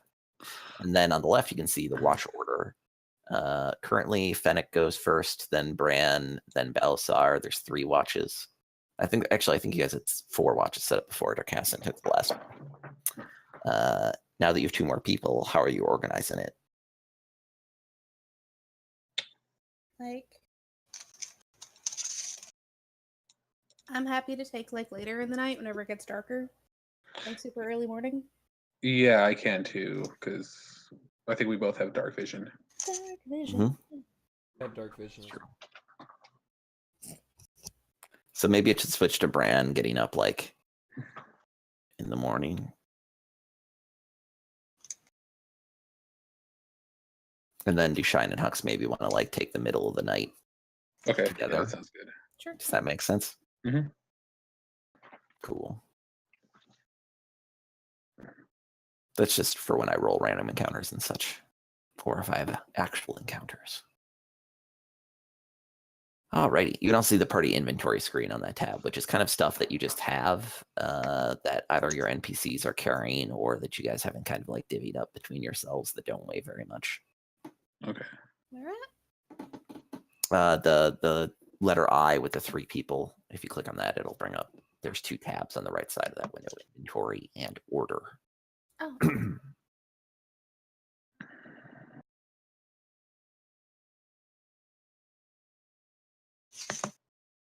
All right, so How about the shiny the night. gems? What are shiny gems? Can I see the shiny gems? Figure out what they are. Absolutely. As soon as I remember where they got them from.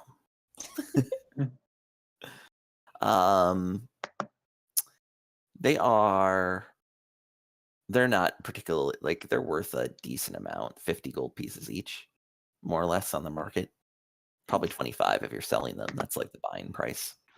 But they're not like emeralds or rubies or anything like that. They're just like, I don't know, bloodstone or like carnelians or like lesser, kind of considered lesser value gems that are still quite lovely, but not fairly common. Yeah, so they're semi-precious stones and not precious ones. Cool. Mm-hmm.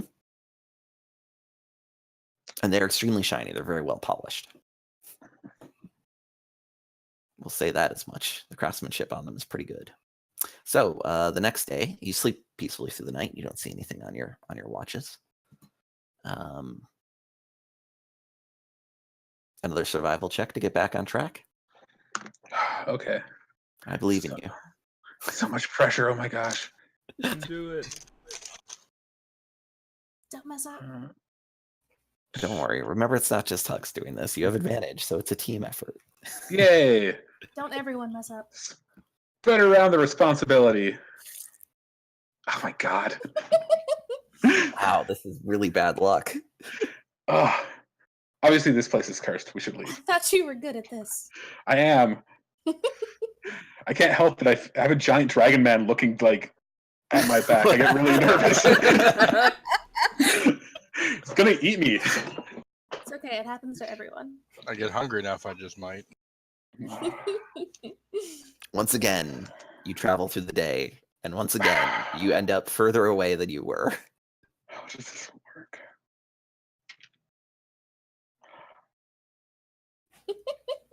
You're still Perhaps not exactly sure whether you headed north or south away from it. You know that you didn't head west or to the north because that's where the river is, and you haven't hit the river yet. So you definitely are somewhere like to the northeast or the southeast of your destination. Perhaps I should take the lead on this one. Hold on though. Something interesting does happen to you this day. Ooh.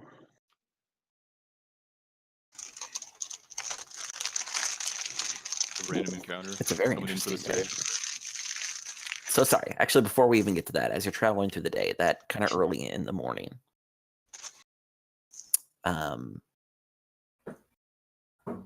you come across as you're traveling, you come across kind of it's not a hill exactly, it's more of just like a bump in the earth.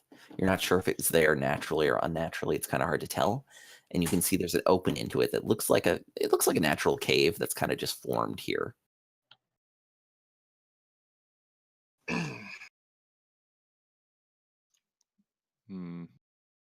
How natural are we talking? Yeah. What does that mean? Well, it wasn't built by dwarves. What it means is, how do are we certain that it's naturally formed? Are you just giving this for free, or is it just? Yeah, you're certain it's naturally formed. Okay. Oh, toy dogs. Ignore them. They do that. Sorry. Literally the drop of a hat. So would it be survival or nature to basically try and figure out what might be living in there? Or see if obviously I think it's to be survival to find tracks, but also just nature to see, what wild animals we might find in there. Yeah, absolutely. Was that passive perception? See anything cool? No. Okay. So nature roll. 15.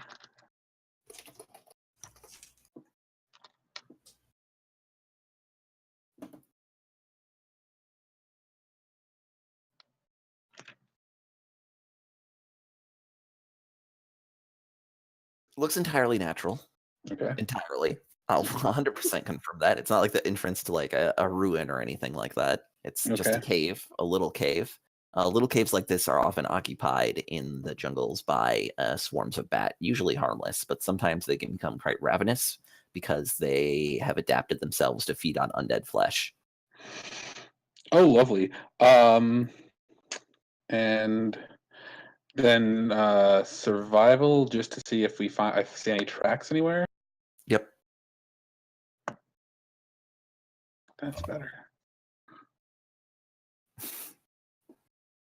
You do see that there's like some like shuffling tracks that you would recognize as like humanoid, but the way that they're laid out, the way it moves,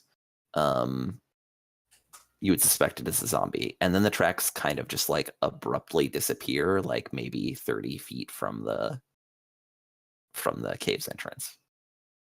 Okay. I'll run back to the group and then point that out. I don't understand. Zombies don't disappear. What kind of tracks are they? They're zombie tracks. Some kind of shuffling. Just, I suppose, approach. I mean, zombies aren't usually too terribly large of a threat. We could probably handle them if we encounter them. Usually, but remember those gorilla things that we fought? Oh, Those right. were kind Yes, of a I should have threat. asked. What kind of zombie tracks are they? What kind of zombie? We need to be more specific. Medium-sized. What size of foot? Your size? Yeah. Manageable. Definitely. Well, it'll make this trip more interesting all the same. I say we go forth. Let's go re-kill some stuff. Cool. Balasar pulls his shield off of his backpack, draws his hammer up from his up from his belt. And he just looks at the hammer for a moment, and it lights up with the brightness of a torch. Let's rock. So you see in the chat that I've shared a battle map with you. On the battle map, it's not exactly, this is a, it's a random encounter. I don't have a specific map for it. So I have a few generic maps that I use for these cases. I'm getting more of them now. So I'll have those set up for next session probably. I just got them figured out how to set them up in Fantasy Grounds the way I want them. Let's see here. So you can set yourselves up kind of like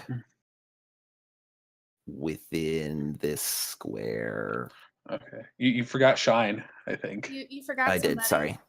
I think it's because I didn't add you to the combat tracker yet. You're also going to want to have the combat tracker up, which is the cross swords button on the upper right. You're going to want to have access to that. There you go. Of course, I pulled the bottom of the barrel again. So many windows. I haven't rolled initiative yet. Oh, okay. Yep. What, so many windows. Sophie? Okay, cool. Definitely draws my bow, draws my arrows. Yeah. I'll be. Which way are we going? Are we going? Would we be going? So the cave entrance is where that arrow. So you can see there's this thing that looks like a pond. And you guys are headed towards we'll say the west, the left side of the map. It's probably not west. Okay. That thing that's pond is actually I'm using that's supposed to be water. I'm using to represent like the cave hill, and the arrow is like where the entrance to it is. Gotcha. And the zombie tracks disappeared like here. I'll look up. Probably. Yeah, I'll look up. Does it look? Does the cliff face? Does it look like it contains zombies of any type? It's not a cliff face. It's just like a Okay. little rounded hill, like a very Okay. small hill, like a bump, like a mound. Clearly, where just like the earth was just like forced up at some point and then collapsed inward. All right, so cave entrance. Yep. At the arrow. Yep. So just put yourself within the pink box where you want your token to be at kind of the start of this encounter, so to speak. You're not in combat yet, but I just kind of want to lay out of positioning. Okay. And let's see, Kawasha and Weed will stand kind of a little bit back as well. Azaka will, seeing that Shine and Hux seem to have ranged weapons, she'll kind of make her way towards the front of the group as well. Okay. If possible, I'd like to hide. I don't know if that's Sure. Yeah. Okay. You can do that before you guys approach. Good job, my sword. Also drawing weapon. Kind of figured it was given, but yeah. Yeah, I do kind of figure, but it's good to know which one. Of all That's a the good point. weapons. Rapier. It's the only weapon I need. All right, so we're gonna like go into an initiative here, but we're not gonna. You're not technically like in combat yet. It's just so we can keep track of things as you approach the cave. So, oops, hold on one more moment while I set this up.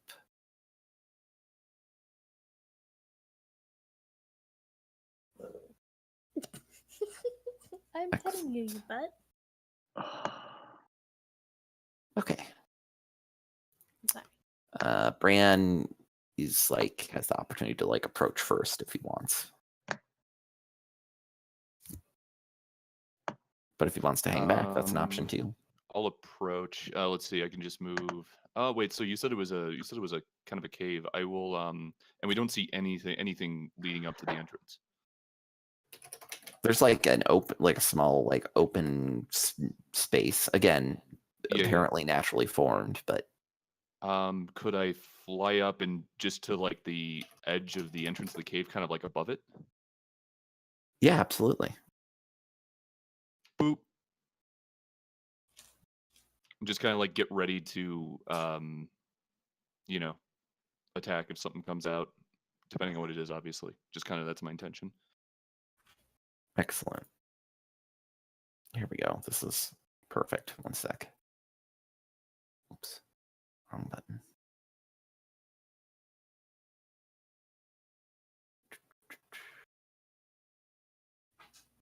We're having some difficulty understanding my description. So I have found an image. Except now I can't find it. Where'd it go? Sorry, I got hungry. I'll have to find it again. Unfortunately, I'm sticking it in the Discord, so.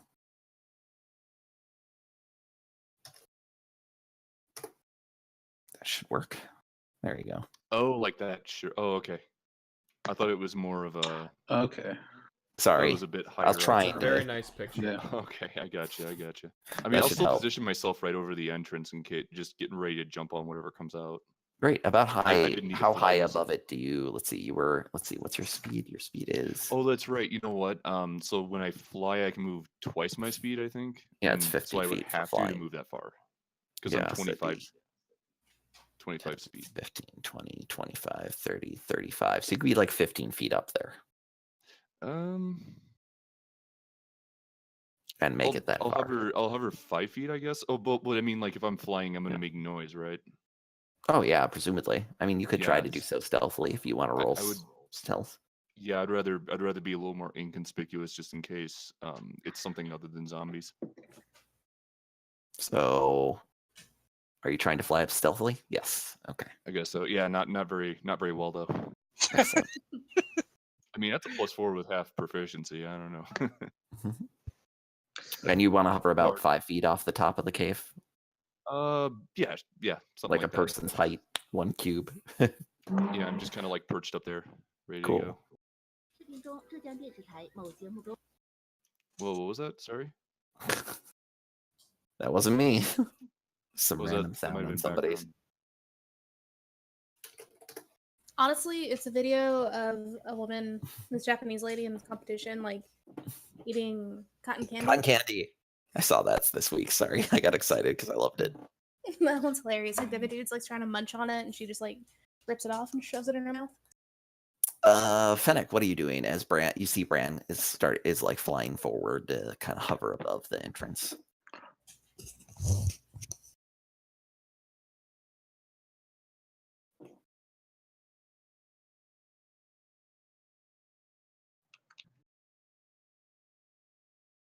Shows up or Excellent. kind of be ready for anything.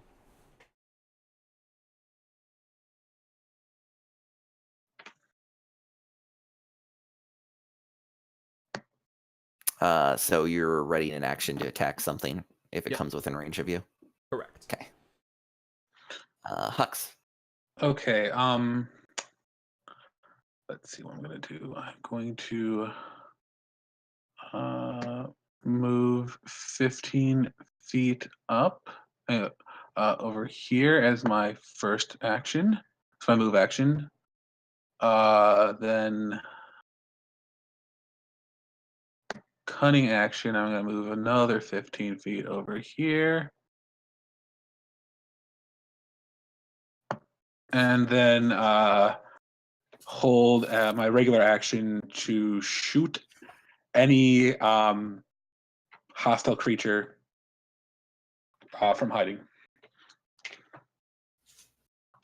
Excellent.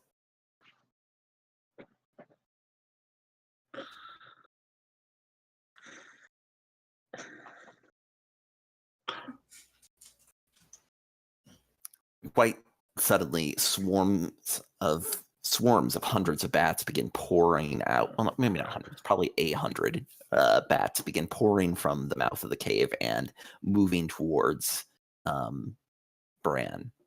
Hux gets his prepared action now. Okay. That is that within 60 feet, at least one of them? I believe so. Let's see. If you can control click one of them and then mouse over your token on the map, it will tell you the range. Yeah. It's very much within. And since I'm attacking from being hidden, I get advantage, correct? Correct. And it will do sneak attack damage. That's what I like to hear. Although it is a swarm of bats. So Yeah, right. Let's see. So how do I attack? Oh, excellent. Yes, sorry, we didn't go through all this with you. Go to the actions tab on your character sheet. Yep. And you have a few options. You already have a control clicked, so that means you're currently targeting it. If that's the one you want to attack, just Okay. double click on the +6 short bow with the dice next to it on your actions tab character sheet, and it should Okay. roll automatically, telling you whether you miss it. But make sure you click advantage on the bottom left first. Oh yes. Thank you. And then so double click on short bow. Yep, there you go. So you can see it. It tells you that you hit. Okay. So now you And do the same thing to roll damage. The damage is right next to it. But to add sneak attack damage, first click the little magnifying glass next to your sneak attack power, and then click the Yep. effect to add it to yourself for the roll. got you. So right here. How do I add it to myself? Or Drag it onto yourself, or drag it onto your token on the map, or onto your, I believe, onto your like icon in the upper left. There you go. Okay. Works as well. Yep. Okay. And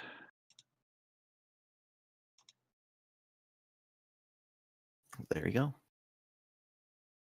So you can see that you were able to do 16 damage, but it was halved because it has some sort of resistance to the damage, probably because it's a swarm. So Hux's arrow, Hux just appears out of the shadows for a moment and fires off an arrow as soon as the bats begin moving towards, swarming towards Bran. You can see the arrow fly through the air, and it pierces several bats on the single arrow as they go down. It's the shish kebab. Shish kebab. uh, I think that's the only prepared action which currently afflicts. So I'm just moving them all at once because that's what they're almost certainly going to do. So okay, here we go.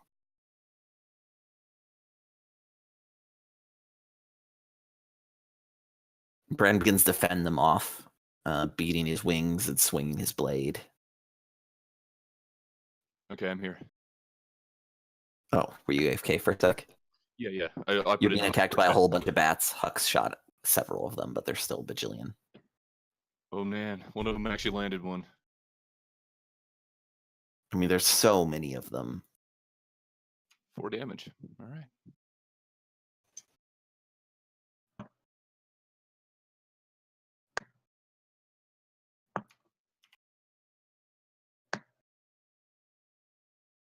I'm going to roll these attacks and kind of describe it a bit more.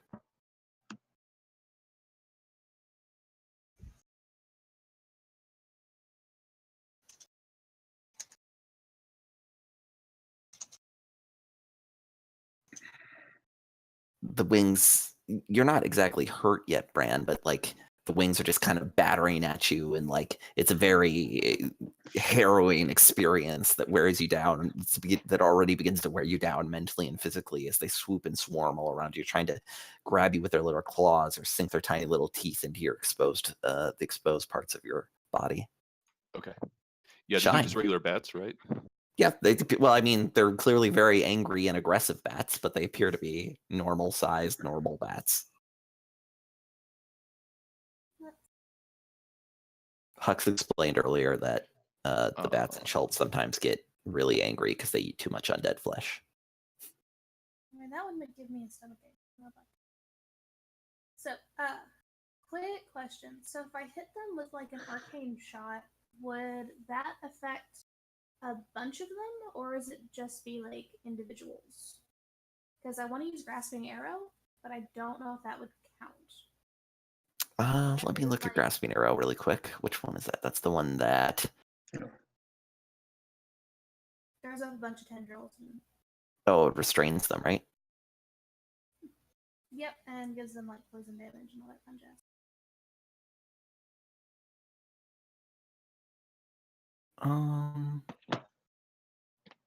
Probably, you would suspect. You're not 100% certain because you actually haven't fought a bat swarm before, you don't think? Usually you just avoid them. But you're fairly certain that would probably get, like, the vines would, the tendrils would shoot out in every direction and kind of attack very many of them. It'd be a much more effective attack than just a single normal arrow. And it would be able to restrain, like, one portion of the overall giant swarm. Alright, cool. In that case, I whack them with grasping arrow. Nice. Do that. Alright, so this one didn't actually give me like specific arcane shot. Like, tell me how to do that. Oh yeah, sure. On the actions tab of your character sheet, if you click the little magnifying glass next to arcane shot, you'll see like there's a whole bunch of effects. That's for all the different kinds. I didn't feel like deleting any of them. If you want to delete the ones you currently have, we can, but then we just have to redo that every time you get more. Although you don't get that many more, so I suppose it might be worth it. I believe, let's see, the one that you want to apply is the poison damage. So I'm just going to do it for you right now, but I'll tell you how to do it as I do it, which is drag it over your token on the map or your entry on the character sheet or your token on the your portrait on the upper left. And we're dragging the effect that's 2d6 poison self. So we start with that. And that will automatically add the damage to your arrow. Okay.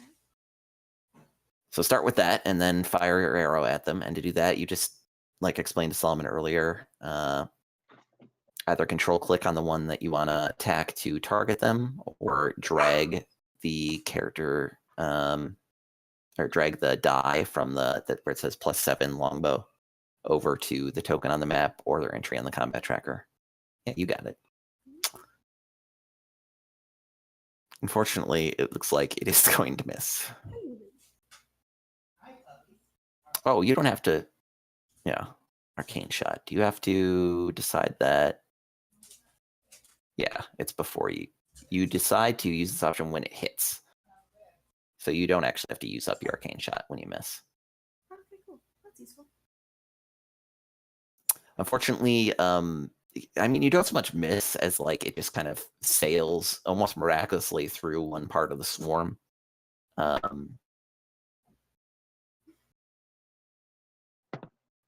Just kind of missing by pure chance all the bats within as they swoop out of the way. Perhaps they're using their echolocation to dodge it. Would you like to move, or do you have a bonus action to take? No, for right now, I'm pretty happy where I'm at. Yeah, no, it should be good. I'm at a good range. Sure thing. And then to end your turn, you can either tell me I'm done, or that you're done, or on the combat tracker, you can click the little dragon head with the arrow underneath it on the bottom left. Just make sure it's one or the other, because if we both do it, it'll skip 2 people, which is kind of annoying, but not super annoying. I pressed it now, so. All right, so the little this battle's over. It's Weep's turn.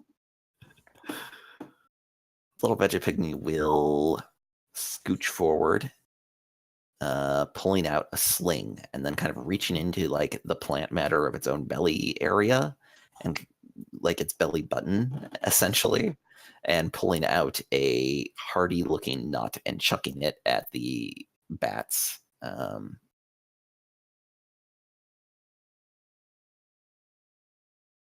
And knocking one bat out of the sky.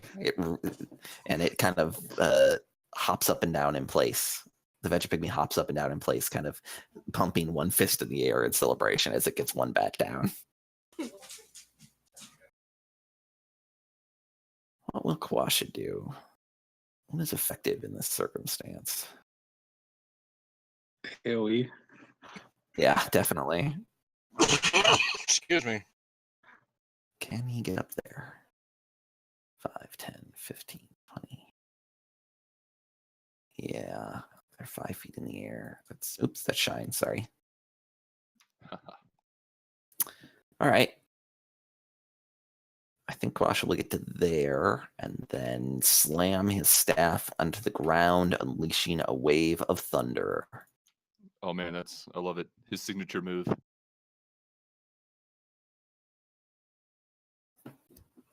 Bats are, let's see, doesn't it knock them back if successful? Did they? I believe so. One failed. One failed. Swarm of bats number 1 failed, and it knocks them back 10 feet away. Yeah, because he used it to knock some things off a ledge at one point. Yeah. Or a boat, I think. Not exactly. In that case, he'll actually stand here and do it so that he knocks him actually away. The thunder rolls through the air, catching one of the swarms of bats unguarded or unexpectedly, as it kind of is caught up in the wake of the force of the sound and thrown backwards. The other one is clearly the bats screech in pain, but they continue to swoop in place near to Bran. Azaka will, with her own longbow, she'll switch to her longbow and fire off 2 arrows.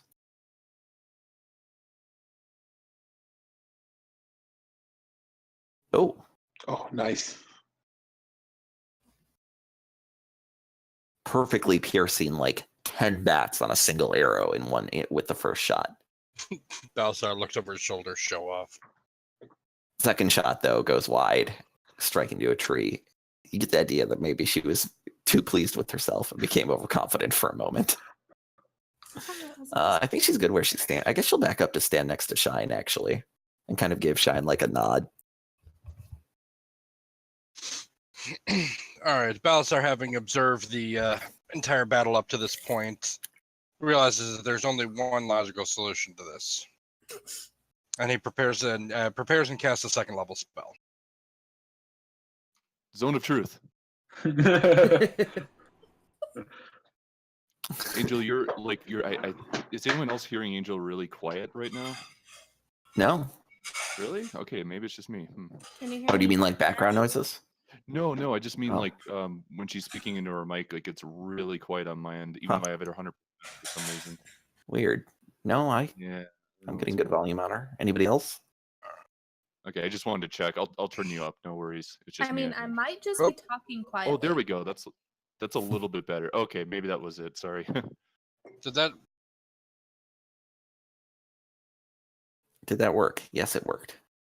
Yeah, but Although- it casts it as a 1st level, not a 2nd level. Whatever, we'll let it sit. Okay. Also, you should probably do those individually because technically each one is a different die roll, but it's fine in this case with how Oh, Magic Missile works. Yeah, I legitimately just clicked on the damage button and it did that automatically. I just Yep. targeted them and then clicked my damage button and it did that automatically. So that was my Yeah, bad. next time don't target them, just kind of drag it over for Magic Missile specifically just because of how it works. It's fine Okay. in this case though. I don't mind. Yeah, I'll mark it as a 1st level spell. So to describe, especially for the new people who haven't seen me do this before, Balthazar raises his hammer into the air, and out of the head of the hammer launches 3 clearly arcane magic missiles. That's interesting. Would you like to move at all, Balthazar, or do you have a bonus action you'd like to take, or are you good at this point? Let's see. No bonus action. I want to take it this time. Okay. Turns over? Yes, I'm sorry. Yeah, I'm done. Cool. All right, Bran. You're surrounded by bats. So many bats. Wow, there's a lot of bats here. All right. I will take a very quick and short lunge at the Swarm of Bats 4. Give it a stab. I'm gonna try to make it into a defensive flourish if I can. Means I have to hit first though, unfortunately. Yeah. So here.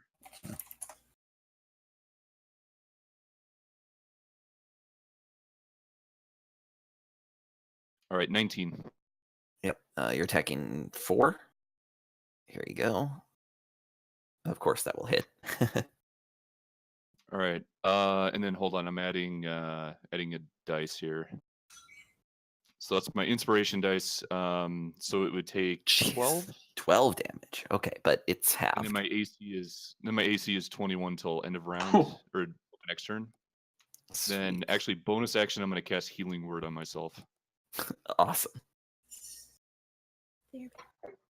Oh yeah, I suppose I should have checked to see if anybody on our team was good. Bran's the only one who's hurt, and he's not that badly hurt. So, plus you were to cast a spell, so you couldn't Healing Word. You could only cantrip. Oh shoot! Hold on. I'll just drag the little Healy thing over to your. Yeah, there we go. You got it. All right, that's it. Excellent. Just hoping I finished it, but oh well. In midair, Bran flourishes his blade. For a moment, you think he's doing so just rather ineffectively, fancifully, but then you realize that several bats are just falling out of the air, being struck in such a way as their falling bodies would actually block the other bats from easily getting at Bran. Alright, I'm back. I had to Fennec. my credit card because Rise Against is coming to Nashville and I'm going. Awesome.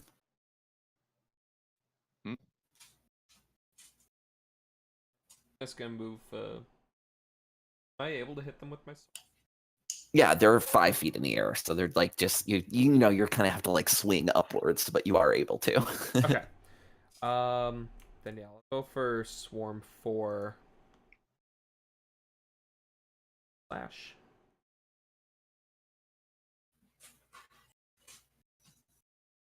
That will knock the final few bats of that portion out of the swarm out of the sky. Okay, then I'll raise my shield and turn my attention. Also note you're currently standing on like the edge of the cave entrance hole. So if you went any further, you can't really because you would fall in. Okay. Yeah, I'll turn my attention towards the next group. Just raise my shields and turn. Excellent. Okay. Hux is going to retreat a bit. 1, 2, 3, 4, Whoops. 5. Disregard that, please. No problem. Okay. Or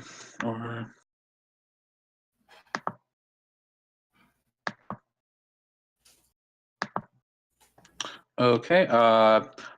Hux will move back and fire at swarm number 3. Since they're allies within 5 feet, I get advantage and sneak attack.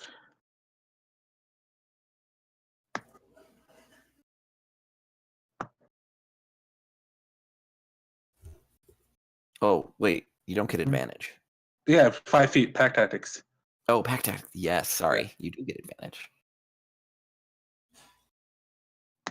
And I was like, wait, what? Oh, yes. And then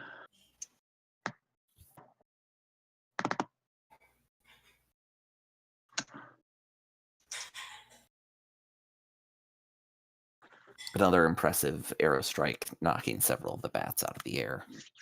The swarms are beginning to falter, but still swoop and screech. and then as a cutting action, move back 1 more.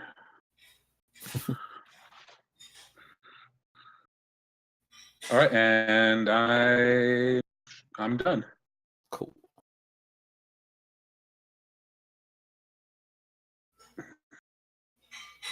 Pissed at being blown back, perhaps the bats now swoop at Kwasha. But they still seem disoriented from the thunder blast that had afflicted them. The other ones continue their focus on Bran because he is flying like them, and they are fairly driven. That shouldn't hit. Should not hit. Yep. AC's 21 till my next turn. Yep. Sweet. Here, I'll just roll it in here. That misses as well. But Bran's excellent execution of his defensive flourish keeps him safe from the swarm of bats. Back to Shine. All right, let's try this again. I believe.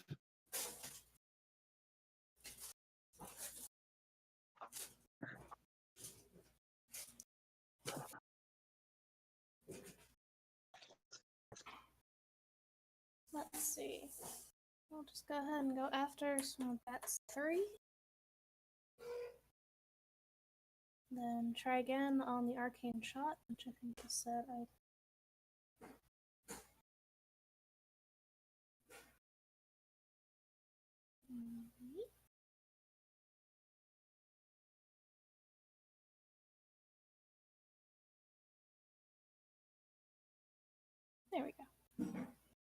Nice.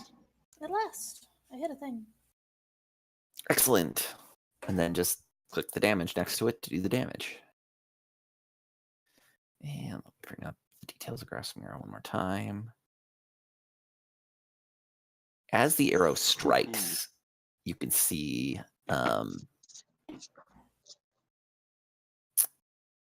Shine just kind of like closes her fist in a gesture, and it bursts into a explosion of like glowing green, grasping bramble vines, thorny and thick, that just shoot in every direction, pulling bats out of the sky and ripping them down to the ground. You can see poison, you can see some sort of black, like energy / liquid dripping off of the thorned vines. Normally it would have additional effects, but it's dead, so that's a pretty good additional effect. The best status effect to apply to enemies, many would say. Oh, yes. Anything else, Shine? I dare. And that's about it. Weed looks back at you and gives you a thumbs up. Like, nice It's job. actually more like a twig with a leaf on the end of it, but Yep. And then it chucks another nut up at the bats and succeeds at pulling another one out of the sky.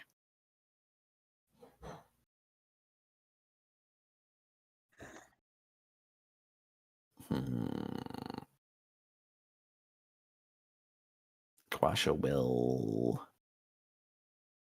maneuver slightly so that he can once again unleash a wave of thunder, kind of waving one hand above his head to kind of ward off the bat swooping at him while he holds the staff with his other hand and slams it down. Oops, that was only one bat. That was 2. One's supposed to be affected by this as well.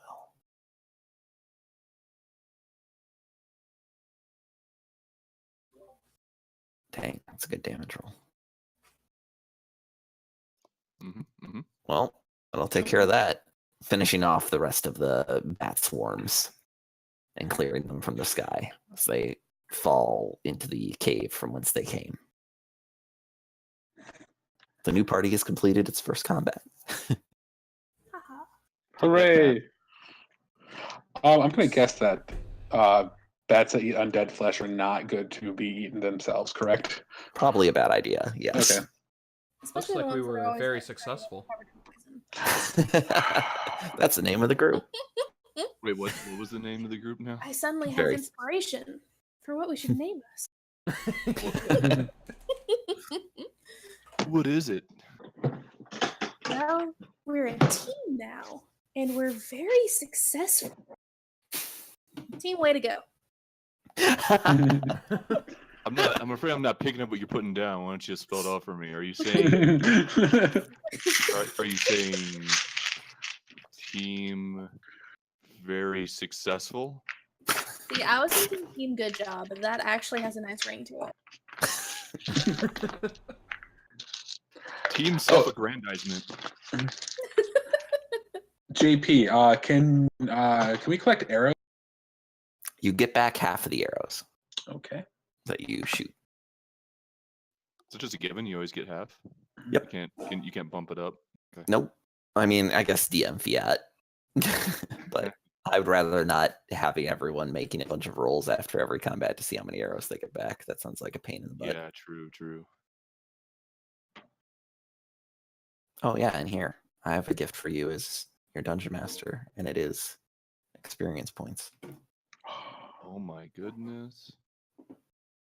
Where do I... That's the best kind of stats.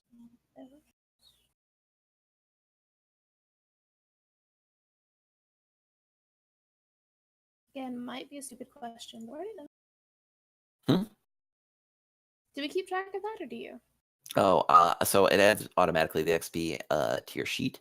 You can see what XP you're at and how much you need for the next level by clicking. By by clicking on the magnifying glass next to your character class level at Okay, cool. on the main tab of your character sheet. Oh, I think I have yours listed wrong. Also, everybody's needed XP for next level is... Oh, it is correct still, because I just decided to do that early. We got 2565 out of 2700, right? Yeah. Yeah. Yep. All right. Anything else you'd like to do in this cave area? I guess, I like, look around. yeah, explore the cave maybe? Or are the threats gone? I mean, we saw like tracks. We saw actual like medium-sized. Yeah, I think the zombie. Hux will say the undead were probably eaten. Now that Fennec is standing at the edge of the cave, you can look down kind of into it, and you can see it's basically just like a fairly steep, like 40-foot deep hole. And then there's probably, I guess, with dark vision, you can definitely see. Do you have dark vision? Yeah, 60 feet. Yeah, you can see that there's actually exactly another 20 feet of just like a little bit of cave beyond. It's not a very big or deep cave. And that's just from standing on it. To get an idea of exactly what's in it, you'd have to like go down there and investigate. I'll make my way down and take a look. Sure. I'll go in there. Go find Great. some shinies. Shine and Fennec make their way into the cave. Anybody else going? I'll go with. Of course I will. I have the light. We don't You are need the light. light of the dawn, sir. Where we're going, we don't need light. I will note that if you're not flying, that climbing down will take an athletics check. Okay. I'll hook up my grappling hook How do I along do the that? top and use that for... Sweet. Advantage. Borrow his rope. Yeah, Yeah, same you can here. use the rope as well. Can I just- At that point, then you don't have to roll. It's fine. is acrobatics at all acceptable in this case? You can fly. Okay, I didn't know if I had enough room to stretch my arms out in Yeah. in that small Big cave, so I wasn't sure if you. I'm sorry. Can I do acrobatics anyway? Because I like to show off. Yeah, hey, you can I'm roll just- acrobatics anytime you Yeah, want. I'm not going to stop you. No, I'll choose a better time to show off. I'll just fly down. I'll wait till everybody else is successfully down, and then I'll be, just like, no, I'm down.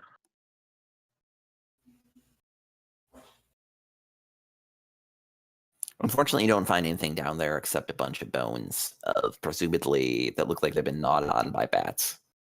All kinds of creatures, including some humanoid-looking ones that you presume are from the zombies. Are there any like cool bones I can collect to turn into jewelry? Yeah, absolutely. Anything that looks like it belongs in a museum? Probably not, unless you want to put bat-eaten bones on display. No. I'll pass on that.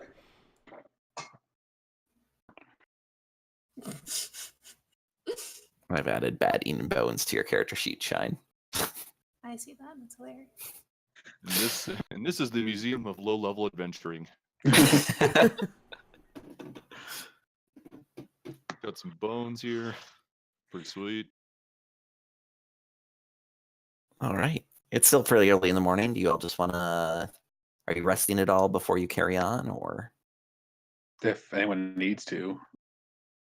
I mean, Um, I've got Hux is one good. more shot in me, so if we want to do like a short rest, though, I can get my last one back. Yeah, what does the short rest get you again? I guess like it does not get you spell slots back. It will get you... You can spend your hit dice on like the bottom of your sheet to roll, and because you're a bard, I believe you have Song of Rest at this point. Yeah, so it'll be... you- So you just a short rest is 1 hour, and you just drag that die where it says hit die on the bottom of the main tab of your character sheet. Yeah. I think you just double click it actually, and it will automatically roll it and heal. Oh, And snap. but you also get an additional d6. Not that it matters in this case, but that is your bard ability. The whole party gets an extra d6 each time they do that. Excellent. And you can spend as many of those dice as you want per short rest. You can keep rolling them one at a time until you're as Oh, healed I up as you see. want to be. Yeah. Well, where does the +2 come from in the recovery roll? Oh, that's your constitution. That's plus your Oh, constitution. that's right. modifier. Yeah. That's right. I bumped it up. Yep. And you get half back after a long rest, correct? Correct. which it will do automatically. And in fact, I also do this. Not that it super matters, but I believe. Here we go. Rest. Short rest. Boom. It should theoretically refresh things that refresh on a short rest. On your character sheet. It may not always do spell slots if some of your spell slots refresh. No, I just Does had my Arcane one Shot come first back level on a marker. short rest or is it a long rest? Let's see. Arcane Shot should come It is back a short rest. Yep. Thank goodness. That would not be a very good ability if it was a long rest. Great. Excellent. So you guys spend like an hour just kind of in that area now that you've cleared it out.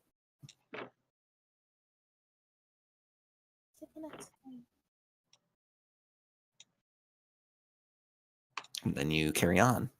Most of the rest of it is eventful until... no, actually. Let me scroll back up. Yep, the rest of the day is fairly uneventful until you discover that you are once again moving away from the destination.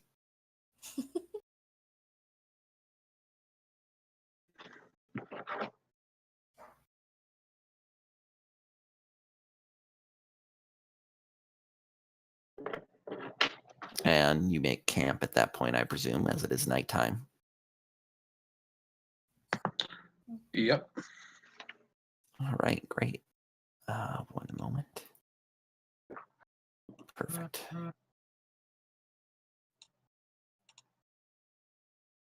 Please no ambush.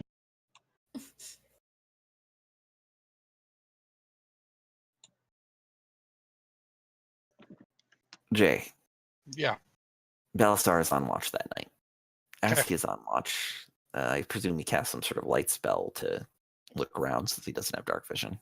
Yeah, it's he always whenever he uses light spell, he's always lighting up his mace. Yeah. So just kind of holding your mace in your lap, sheltering it so it doesn't like the shadows fall back on the rest of the party so it doesn't keep them awake. Mm-hmm. And then but it shines out kind of outwards. Yeah, I actually Balastar have I have a specialized sheath for it. Awesome. He also realizes suddenly that he has momentarily, shamefully, like fallen asleep for just like a couple minutes while he was sitting there watching. I did this? Yes. And when you open your eyes, there's a very large face in front of you. It looks a bit like it's a reptile of some kind, clearly. It looks a bit like, I guess, a horse-ish, but it's got like a beak and big orange eyes, and it's probably like it's attached to a very large body behind it. And it's peering at you quite curiously. A huge body, one could say.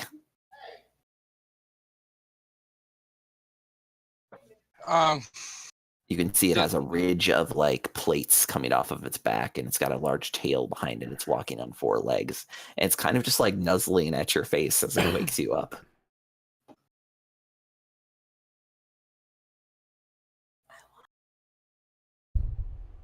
Okay.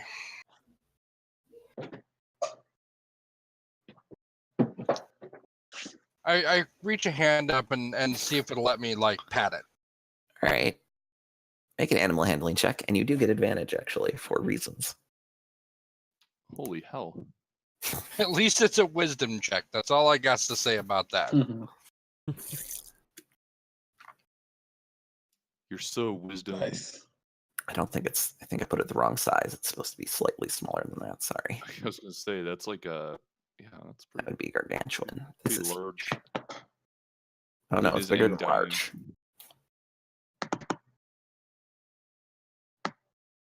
Wow, good roll. It lets you pet its face, and then like a big wet tongue comes up and leaves like a line of saliva on your cheek as it licks you interestedly. It doesn't seem to be seeing what you taste like. It seems to just like being weirdly affectionate for a wild animal. How is something as big as you as quiet as you are? I'd imagine you'd make quite the ruckus moving around. tail sweeps back and forth, and it kind of sticks its head like past you a little bit, kind of looking towards the fire or where the rest of the party is.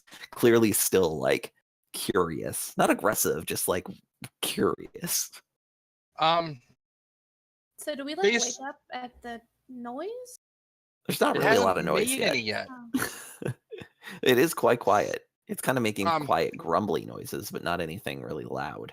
Balsar holds his hammer behind him and then just kind of slides the hood off of it to lighten or to brighten the area, hopefully getting some people's attention without spooking the beast. Oh, shoot, what did I do? Oh god, The just beast. It died. Ah! Ah! You Oh killed my it. god, we all get trampled. oh my face. It just trampled across the whole party. That was a fun game, guys. Next Next time, time. whole party TPK except for himself, and he has to find new people. All right. Sorry about that. So you hold up your mace to kind of try to wake. Everyone can kind of wake up at this point if they'd like to. It's like a bright light starts shining on them. Like, Geez, pardon me. Belisar, you quickly you're recognize it's usually coming the from watch Belisar's mace. before me, right? I believe so. I'll stir and I'll. Oh, is it my turn already? And be slow about your movements. Yeah, no, I look. So there's sufficient light for me to see what's going on over there. I Oh, take it. clear! Yeah, clearly. Yeah. And it's clear that I'm standing like within Just- touch distance of this thing. Oh, yeah. No I stand sudden up. It movements. sees you get up, it tilts its head to one side, and then just kind of like nuzzles against Belisar's side, almost knocking him over. Not really on purpose. It's just very large and powerful. It doesn't completely understand its own strength. so I wake up You made a new friend, did and you? I see it, and I get really, really excited and start to like slowly like crouch and like kind of walk towards it. Like, Can anybody slowly tell me Yeah. what it is? grab Can I, some leaves on yeah. the way there. What would that roll be? Can I roll nature to see what it is? It is indeed a nature roll. Okay. here. Oh! Nice. Hutch All knows right, I'll exactly just what that leave it is. Which is not I'm actually rolling now. surprising. How do I we haven't tame it? rolled much outside of combat yet. Oh. Yeah. Heyo. It makes a lot of sense. You all recognize this as a Stegosaurus, a type of giant, a type of dinosaur, or the children of Ubtao, as they're often called in Chult. In fact, Oh. it makes a lot of sense for Chult to recognize this because basically the dinosaurs are considered to be literally Ubtao's offspring and like his a part of his kind of I wouldn't say avatars, but like communally, they're like representative of his spirit and existence in Chult. Gotcha. It's not Um, bad to I like just kill whispered a them. huss. Like it's part of nature and it's part of the Yeah. labyrinth, but like, yeah. I So what do I whispered know huss on the- specifically about Stegosauruses? Are they usually this friendly? They're not they're herbivores. They're Yeah. unless they're like aggravated, they're generally fairly docile. They are very protective of their children, but you can tell this one's a male. Mhm. And alone. They're not like pack creatures, so they travel alone or in small family groups. Any other specific questions? Just like so this is maybe a little bit not too friendly, but more friendly than normal, but it's not out of character, correct? Right. It's a little Okay. bit weird, but not completely like bizarre. It's just like, oh, this is a very special moment, you know. This isn't Sometimes some some animals are a little more curious about people than other animals of the Hmm. same species. Especially one that looks one that's as scaly as he is. Mhm. I attempt to feed it leaves. You do indeed get the idea that it's trying to determine if Belisar is like a Yeah. young dinosaur. I was gonna say it's like you have scales too. Like I figured. Maybe.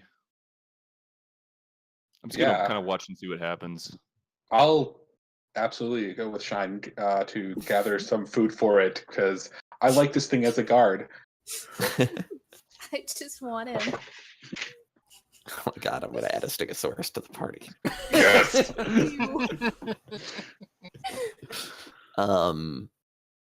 Okay, you guys do trusty know what it battle likes to steed. eat. You So, come back in just a few moments with food, but in the meantime, what's Balasar doing with it?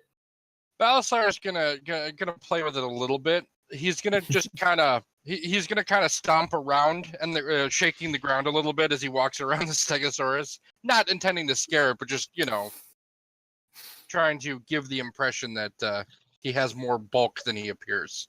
Oh, it kind of like it watches you do this, and then it like stamps its feet on the ground in almost similar circumstance. The ground even like shakes just a little bit from the weight of it.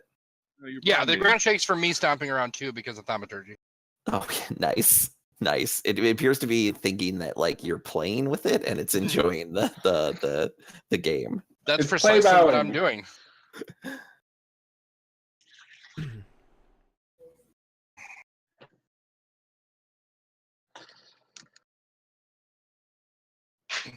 So yeah, I mean, I'm going to continue entertaining this thing for a little while, I guess.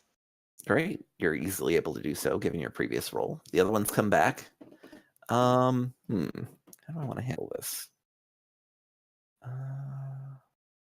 One moment. Let's see.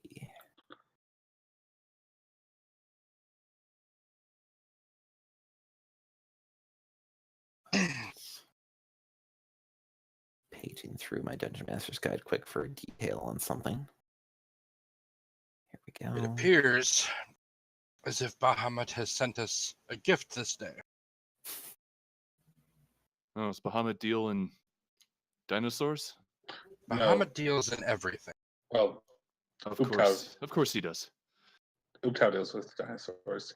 It is part of Uktau. Oh, right. I mean, I out of character completely understand that Bahamut has nothing to do with that. Right. Yeah. And But it's what a clerk would say. Right. I just totally ignore them and attempt to feed it. Who cares? It's y'all cute. do Right. your religious arguments. I'm we gonna go. stego. gonna- Actually, Watch Yeah. him eat, I guess. I'm going to kind of sidle up to Bran. What are you doing, you weirdo? What? Uh, Who said I- that? What? Hux. Hux is saying that. Yeah. I go over to you and go, so there's something I wanted to ask you about. Oh, what's that? Your friend Balasar, he worships a dragon. Oh, he calls it Bahamut. It's the dragon god, as I understand it. Why'd he ask?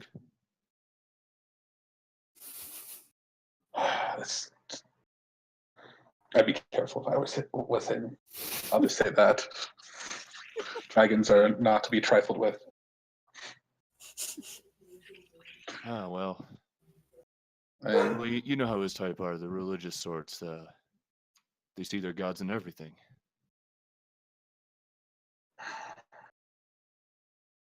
it's just that dragons are, well, I've never met a good one. And then at that point, I'll walk away. Yeah.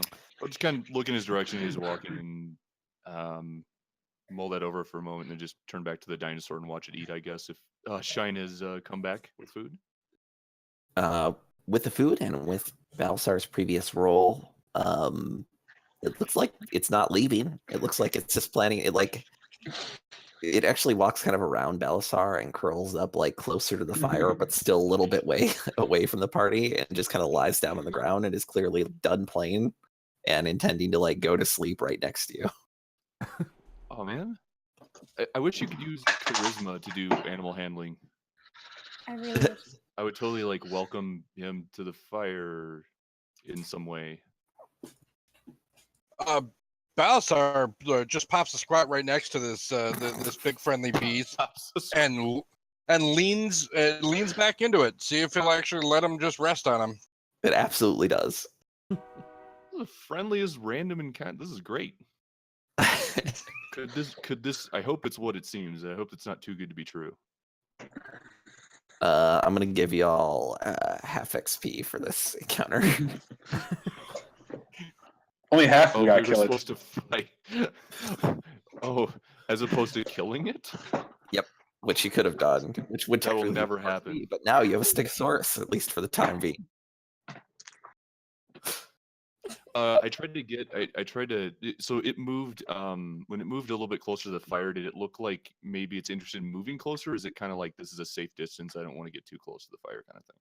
Yeah, it doesn't want to get too close to the fire, but it like is clearly like just like I'm hanging out with you guys now, and just kind of like lies down near you and is like going to sleep because it's still nighttime.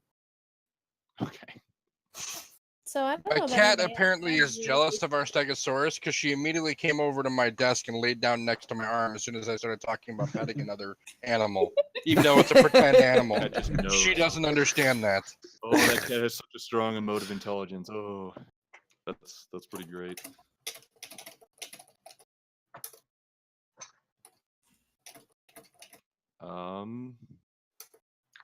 Well, I'll stay up and resume. Right, I guess I'll start my part of the watch whenever, Mhm. as long as I'm awake. I Yeah, that mean, makes I'm sense. too excited to sleep at this point. I know everyone's so wired. Look at it. See, on the conversely, Balasar could not possibly be more relaxed.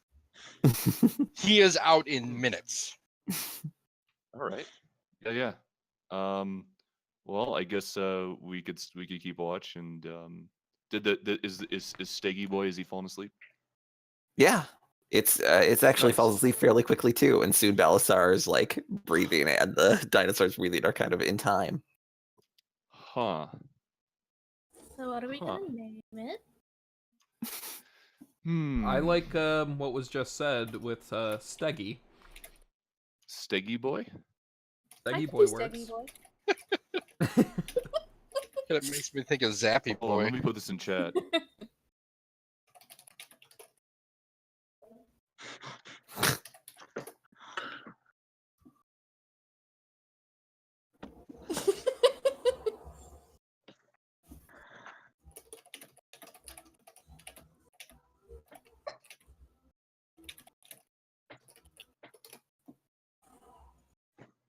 I'm typing some messages to people as well, relevant to In some of case these anybody's situations. curious, that's how it would be written in Draconic. Nice. Steggy boy, yes. It's just saw the name page up That's there. an orc. Ooh, it's I time for can me to name add it in. Goblin.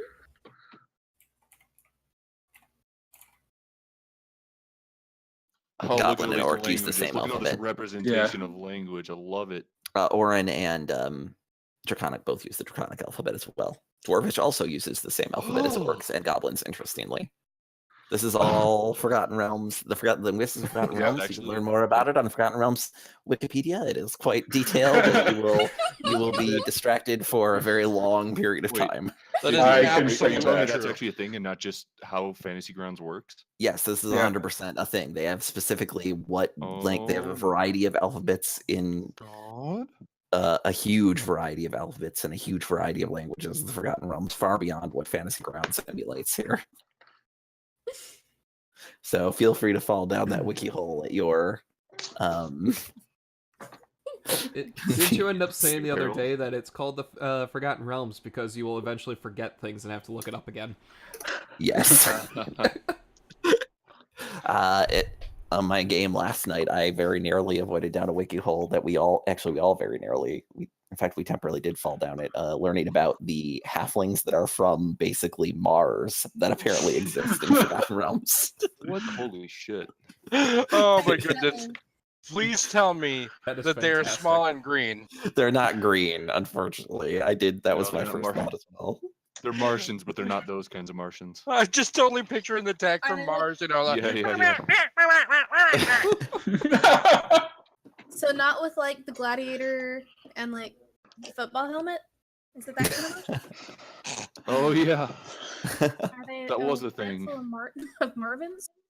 Marvin the Martian? A little Marvin bit the more Martian. like that, yes. It is Marvin, you're right. Yeah. Yes. Mervin. In any case, the rest of the night passes peacefully, and you wake up in the morning ready to hopefully not get lost today. Biggie boy still there. Yeah, it Okay, good. appears to like be intending to travel along with you at least for the time being. Oh man. I pet him. Morning, Steggy boy. Kawasha says, this is surely a sign from Ubtao that we will find our way today. God, I hope so. Out of character, don't say that, please. I'm sorry. you remember- I didn't mean to put more pressure on your dice roll. I take personal I was hoping to- responsibility for this number generated by a computer. Do you remind me who Ubtao is?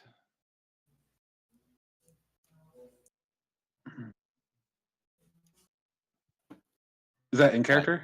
Yeah, that was in character, I believe. Sorry. Is that correct? You do kind of know Sean already. That was out of Sorry. character because I feel like you've Oh. told us several times. Yeah. It's a Ubtao's god. the god of Chult who abandoned Chult, actually, but many of the people still kind of try to pay respect to him. And he didn't so much abandon Chult, it is said, as look, some bad things happened. You don't know a lot about it, but his people pissed him off, basically. So he's kind of just letting them survive on their own for now. He is the god of dinosaurs and Chult. He's a very interesting, strange kind of god that you don't really know a lot about. So ask the local expert. Of that.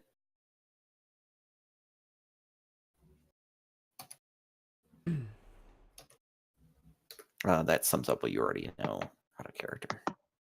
Gotcha.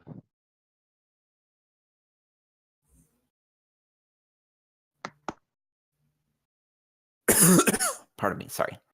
He's a trickster. All right, so survival again? You bet. With Uh, advantage. Yeah. Oh my god. It's Yeah. better than the previous two rolls. Yeah. True. You can do it.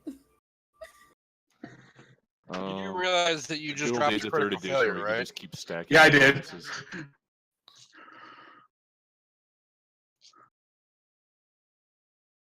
I mean, it's definitely better than the one. No doubt about that. No doubt about that.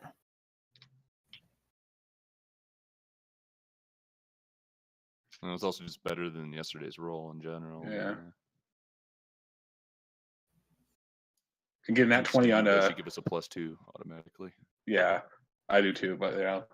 Yeah. Not 20 on a nature roll, but can't do what my class is specifically supposed to. Yeah, it's ridiculous. You have a high likelihood of doing it, but just it'd be more weird if you didn't roll like that sometimes, right? You're pretty sure you're going the right way today. Okay. One moment while I roll for random encounters before I tell you some more details about that.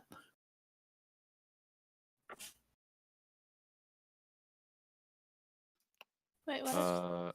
Sometimes if you drag and Thank drop, you. you just copied something from before in the chat. You didn't give him XP. Don't Okay. worry. Oh man, that would have been cool, but yeah. Oh. All right, you have no encounters that day as you travel through the jungle, and you're pretty sure at the end of the day, in fact, you can see that you're closer to the garden, and you think that you're back on track. You're fairly certain that you are. Okay. Awesome. If I can get a map, Mm-hmm. I'm going to try and mark where I think we've been, and specifically look for similar kind of landmarks to make sure we're going to go in the right direction. Like if I see something we've kind of seen before, I'm going to try and I guess triangulate the right way. I don't know. I can tell you where you are, and you realize as you're doing this kind of that you are back, like into the map I've put your pin. You're kind of back where you started. More or Okay. less. You've backtracked and found your way back to the path that you were originally intending to take when you saw that it was to the southwest. Okay. This seems familiar. Your Stegosaurus continues to follow you around through the jungle throughout the day, though. Every once in a while, it kind of wanders off briefly, but then it appears again in like an hour or so. Yeah, as long as it's traveling with us, I'm walking within arm's reach of it. I mean, if one of the NPCs or one of the party members wants to, eat rations, I will totally gather food for this Stegosaurus to keep it with. I still have plenty of rations. As do I. Where's that? What? Feed it. So Yeah, I'm okay. downright luxurious with you here hunting for our food. I must say, I was quite accustomed to rations, but that was a nice break. But I'm willing to go back to it if Steggy Boy can eat.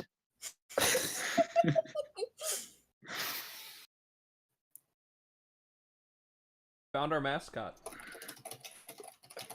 It's going to be emblazoned on all your shields by the end of this campaign. Wait, can we just have like Implying team I have votes a or something? We'll see how many pets and NPCs you can collect.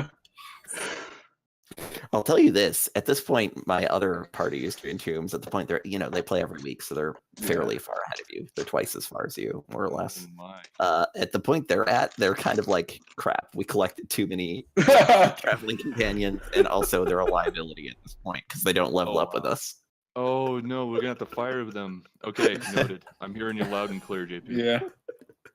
But they're definitely helpful for the time being, no doubt about that. Watch Next day. No matter what, he's always going to be an animal. If nothing. All right, Watch here it us is. not do Don't get 1,000. lost today. I believe in you.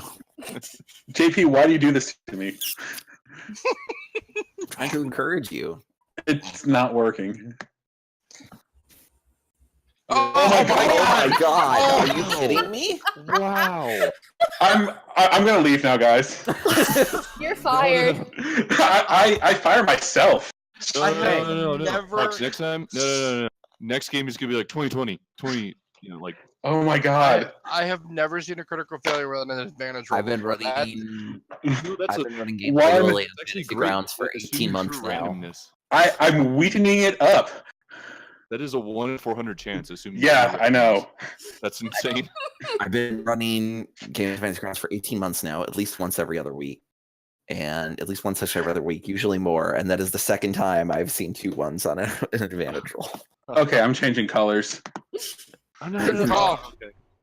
Them yellow dice just ain't working for you, man. Yeah. Make it a I don't know. It gave him that variation green. Can you crit RGB it stealth up? roll right at the start. There's Yeah. still a chance. Don't worry, there's still a chance you could randomly go in the right direction, though. So. Yeah, broken clock is. Broken clock is right twice a day. What's the Yeah, other let's one? go for the Sun broken shines in a clock. dog's ass once in a while. Yeah, the broken clock clause. We can get there, right? Yeah.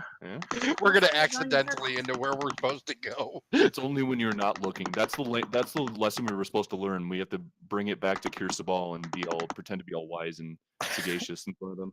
You emerge from the jungle, seen before you the place where you hid your canoes. Oh my god. Oh my god. What? You don't know? This is impossible. You're back in the river. Balthazar actually doesn't even address to Hux directly. He actually walks over to Shine and says, "I thought you said he was good at this." Hey, this I want to reiterate. Balthazar's been helping. Yeah. I'm Yeah. concerned that he's never gonna live this down, like ever. We're gonna walk down a hallway and okay, now don't get lost.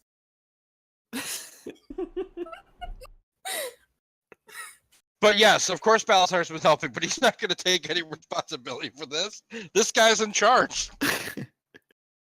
Follow me, guys. I got the map.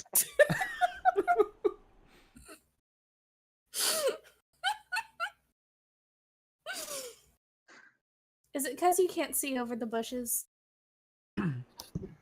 Perhaps I should put him on my shoulders. You always let's carry put him on boy. Steggy Boy.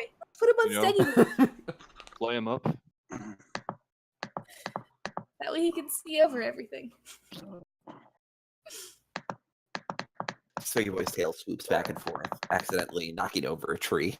Then it steps forward to drink from the river and looks at you appreciatively. At least one. See, this At was least someone is planned. glad that you're here. This was planned. Steggy Boy needed water. Life is a maze, Hux. What can I you know. say? Oh, I know. Utao has a great sense of humor. Yeah, I was gonna say that is a symbol. Yeah. Oh. Yeah, laughing it up. Yuck, yuck. So, Steggy Boy, how do you feel about leading the party? Steggy Did you Boy give me- like, tilts its head slightly. Did you give me inspiration for that screw up? Yes, I did. No, I Was that one of your? I actually gave you inspiration for Steggy Boy joining the party. Okay. Also, but because of it's related to your Yeah. deity. But you can't spend it on stuff you already have advantage on. So Oh, I know.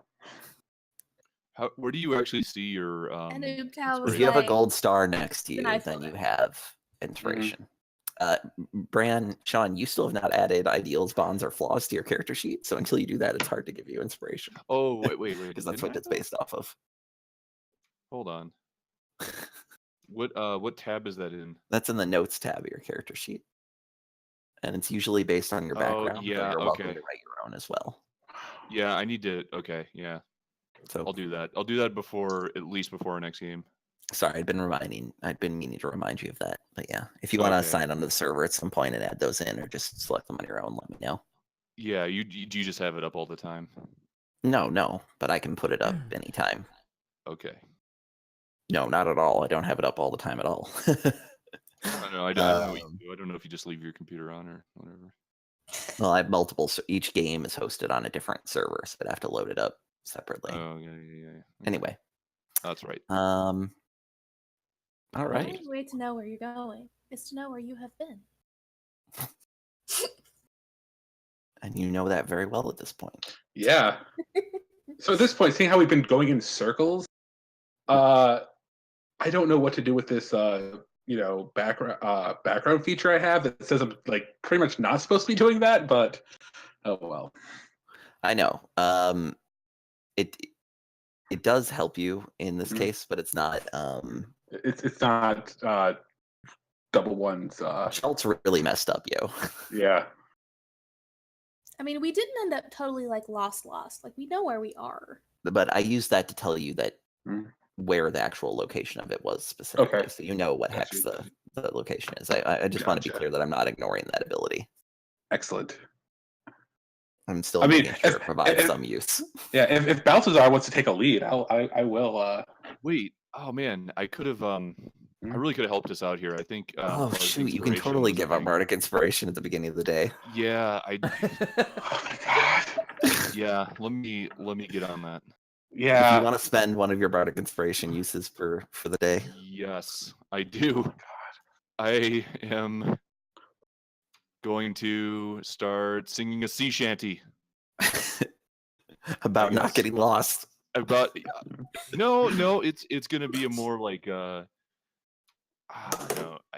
Anyway, I'm gonna do Oh, it. you know what? I'm an I just idiot. have like this image from Moana. And Balasar has guidance, doesn't he?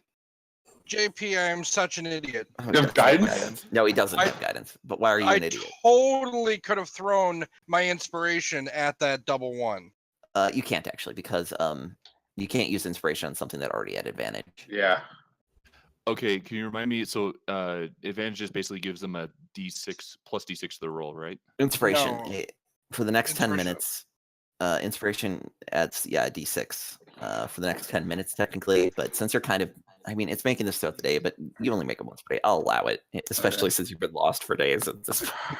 Wait. Normally, how does it work, and what are you making as an exception? So as a bonus action, you can inspire one creature. You get a number of uses of this equal to your charisma bonus. Right. And in the next 10 minutes, they can basically add a D6 to any D20 roll for all intents and purposes they make. They roll it, and they get to decide whether they add it like after they roll it. Okay. Is there a way I can mechanically spend an inspiration, or do I need to track that on my own? There is. Hold on, I can. Because I haven't been doing that. I've just been memorizing. I only have 3 per day, so it's pretty easy to keep track of. But Yeah. if I can do So it- on your actions tab, I've added a bardic inspiration uses per day yeah. thing. You can Okay, also click thanks. on the little red dragon head next to it, or on your abilities tab to see all the details I just told you about it. Okay, cool. Appreciate that. Yeah. Who's leading us? Is it Belisar or is it Hux? I mean, Hux will still do it, but Okay, mean, Hux, you're getting inspired. okay. Ooh, I'm inspired. How do I add that into a roll? Oh, We'll just roll another d6 afterwards if you Yeah, Okay. you're just you decide to use that. I will decide to use that. Yeah, roll your d20 with advantage first though, and then roll d6. Come on, better. There we go. Hey! Finally. Then you need D6. to give him Oh, that this is going to be a huge Give him roll. that D6. 24. Nice. 24. You head in exactly the right direction, and you are going to reach Nangalore today. Yeah. There Yeah. is one more.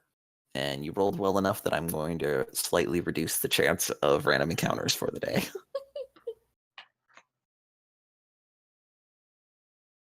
Excellent. I like it. So I shared a funny in Discord. That's painfully beautiful. That's a fine pun. I like it. Like it was funny. Kuriyama. It was funny with the curry on my wayward spud, but then yes, there will be peas when you are done. That's where it got me. That's where I went. Okay, that's a perfect example of a good pun. Okay, and then... But all puns are bad, and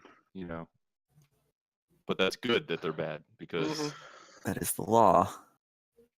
law Bad of puns puns. are best puns. Moment while I finish setting this up. A new map for you in a second.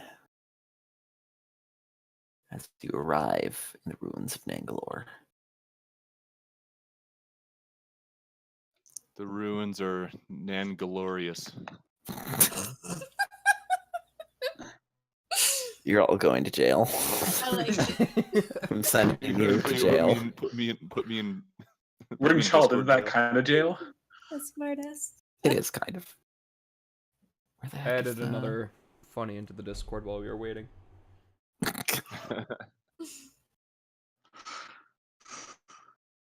Oh boy.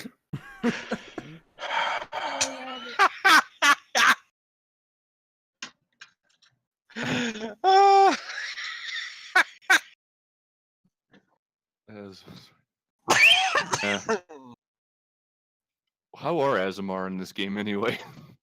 They're interesting. They're the least played race usually, or by some statistics. Yeah, I don't think I've ever. According to Nate Silver. You don't have that stupid level adjustment anymore, though, right? Yeah, it doesn't exist anymore. I like them. I have one in my other game. I have an ASMR Warlock in my other game, actually. Ooh. All right, so here's a map, and I'll describe some things as you approach. Approach. You are approaching, in fact, from the edge of the water. So, Oh no, glitch. oh yeah, it's a really big map. It might open as the wrong side. It's messed Did up. you crash on my actually? Yeah, you'll probably have to. Yeah, Oh, if drag so, if you the look at the corner. stream, well, no, open it like Mike. Reopen it, and I'll tell you what to do. It Yeah, you still have to says drag the loading. corner on the bottom right. So you have to actually Yeah, that's what- resize it, and it's probably going to take a minute to load. So just give it a second. Yeah, it did for me. I got it now, though. Oh, Anything is feeling that weird. explains it. This is massive. Yeah, this is a big old map. There we go.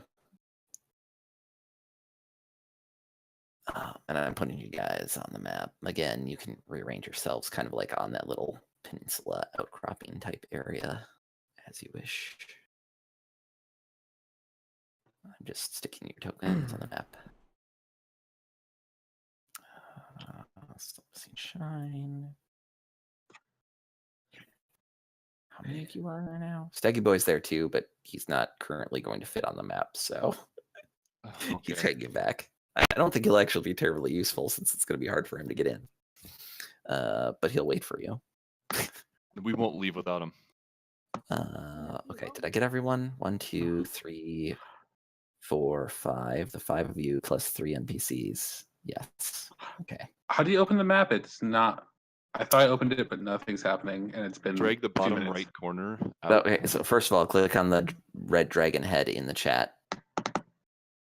Okay, gotcha. I see now. Yep, not on the text on the dragon head.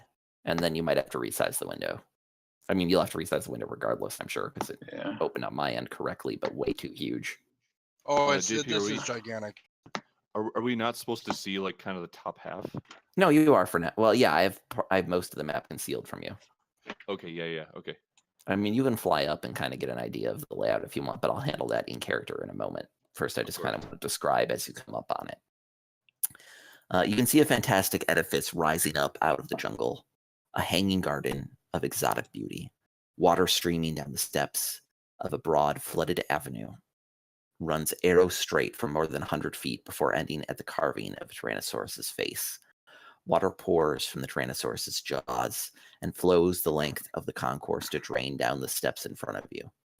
5-foot-high terraces flank the boulevard. Low archways, 3 on each side, are built into the terrace walls. These archways are in various stages of collapse, as are the tunnels beyond them. Beautifully carved, larger-than-life stone faces are mounted between the arches. A wild profusion of plants grows on the upper terraces, and multicolored parrots and canaries flit and sing among them. To the north, a dilapidated brick dome rises above the Tyrannosaurus head waterspout. Smaller, bell-shaped domes surmount the highest terraces to your left and to your right. Here, I'll actually reveal a bit more, actually. I think you get everything up to here, just kind of from where you're standing.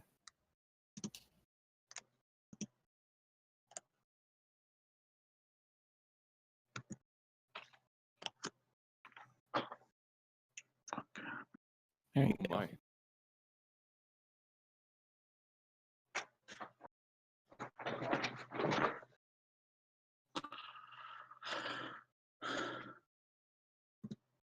And you can see, I mean, they're not hiding. There's crocodiles in the water between you and like the stairs that lead up.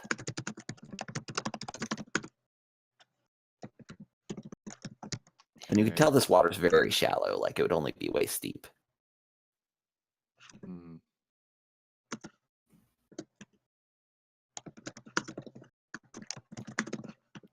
Okay.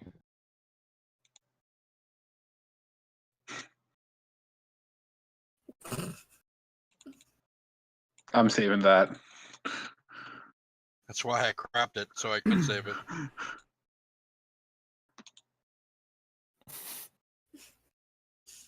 So you're staring out at these hanging gardens with a flooded area of crocodiles behind you or around you. How would you like to handle this?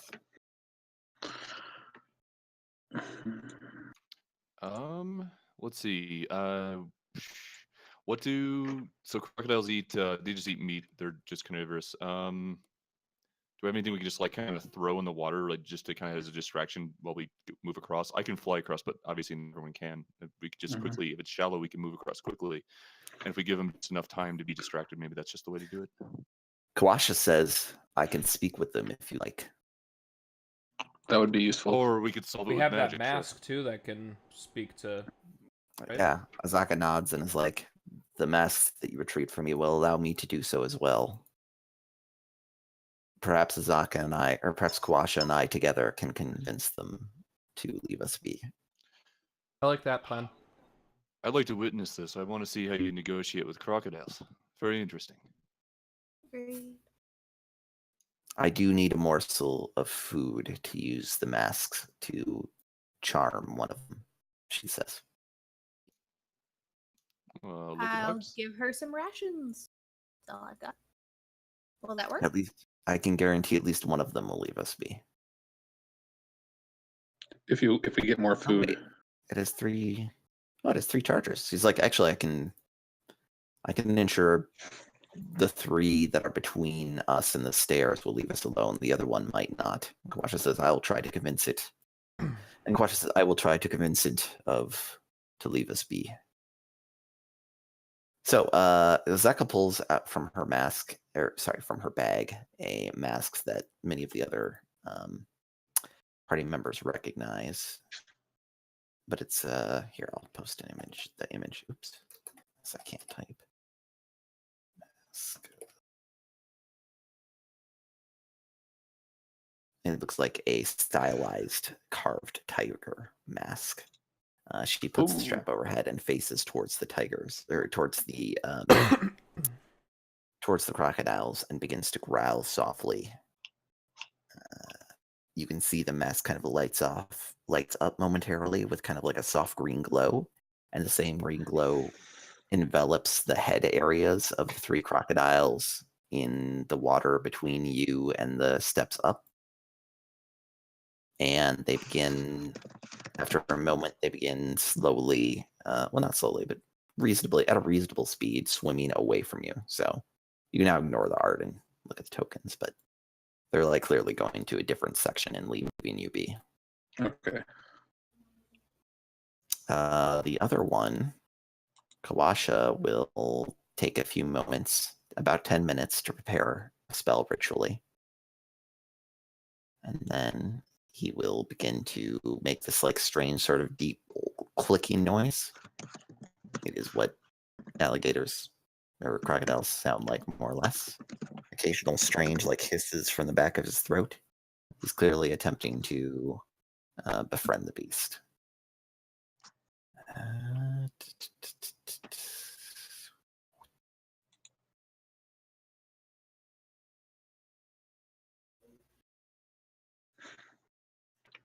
Pretty good result.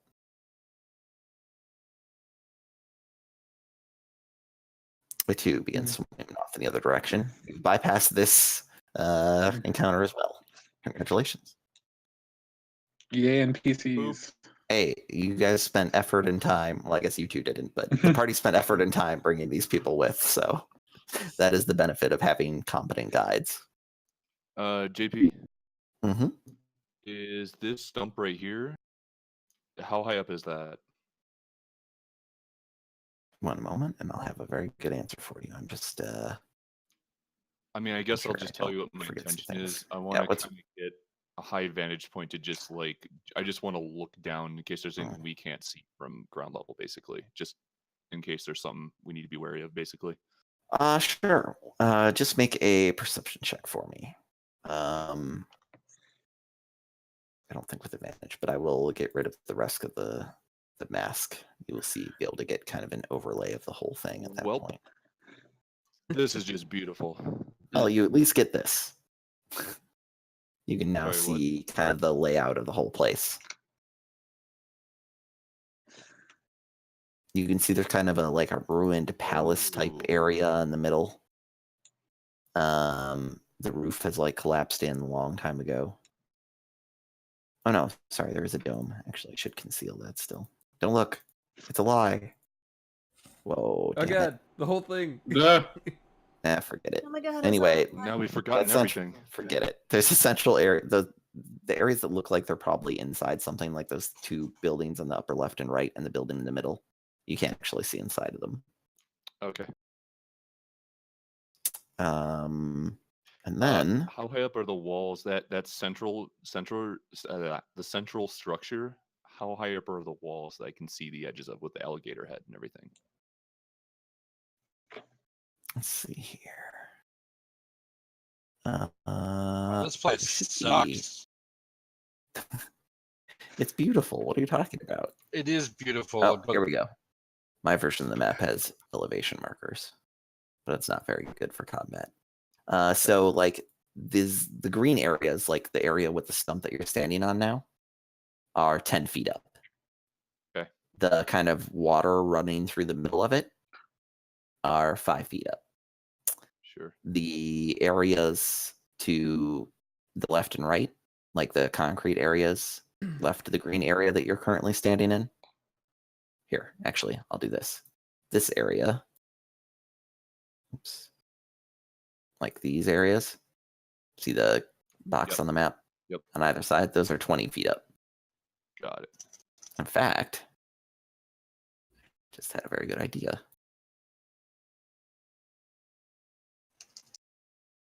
I'm just going to put these boxes as markers as kind of just to give you an idea of the elevation in each area.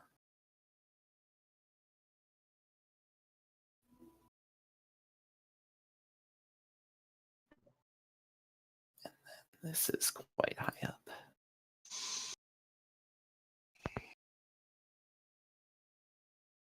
I've added my own elevation markers. Okay. Just wait for the others to get across. Yep, and you can just kind of walk across towards. So where that little waterfall is, there is actually stairs up with the water running down it. Not sure if you got that from the description.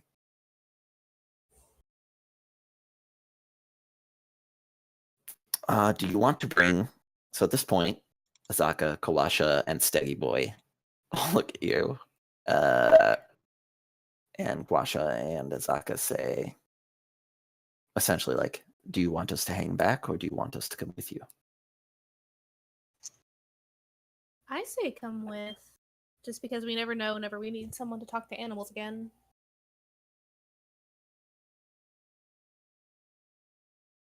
It is true. The Stegosaurus, by the way, says that it is fond of us and will provide for us one service. Wait.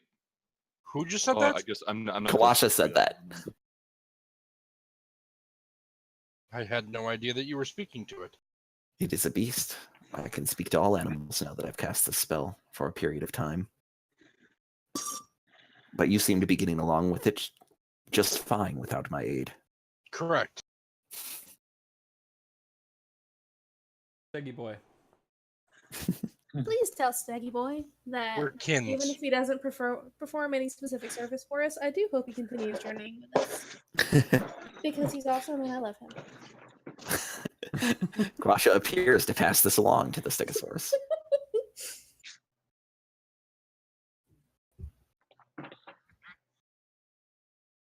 So, what direction do you guys want to go? How do you want to approach this place? Let's see.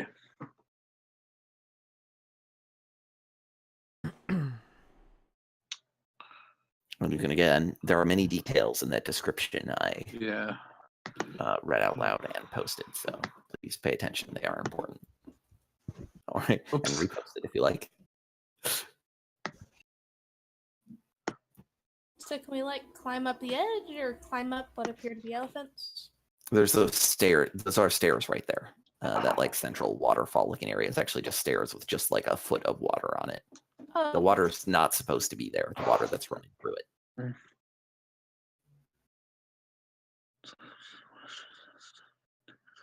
Go start climbing up the stairs then.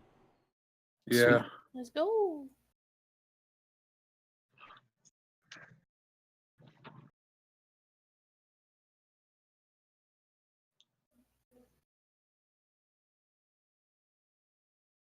Yeah, you couldn't really tell, like, by the way, when you were up there, Bran, you couldn't really tell a lot of details because it's very overgrown.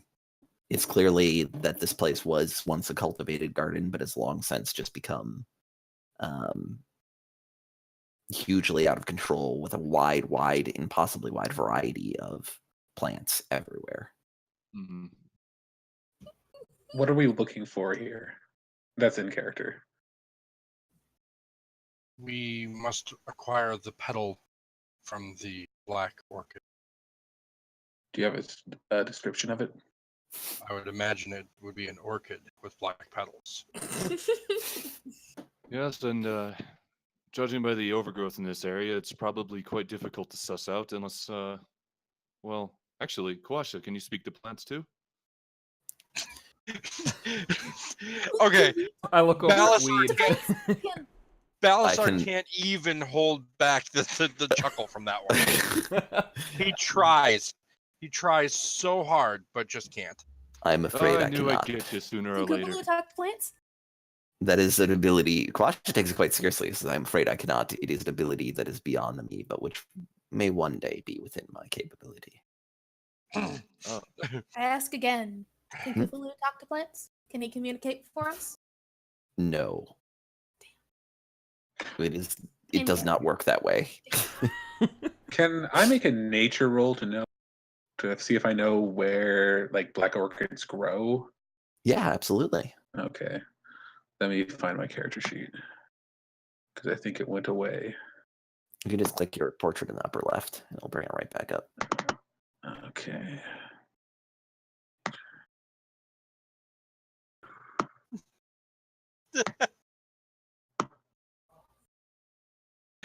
Not a lot. You've heard a bit about black orchids, but you've never seen one. You know it is something that's native to Chult, but exceedingly rare and prized for its unbelievable beauty and potent mystical energy.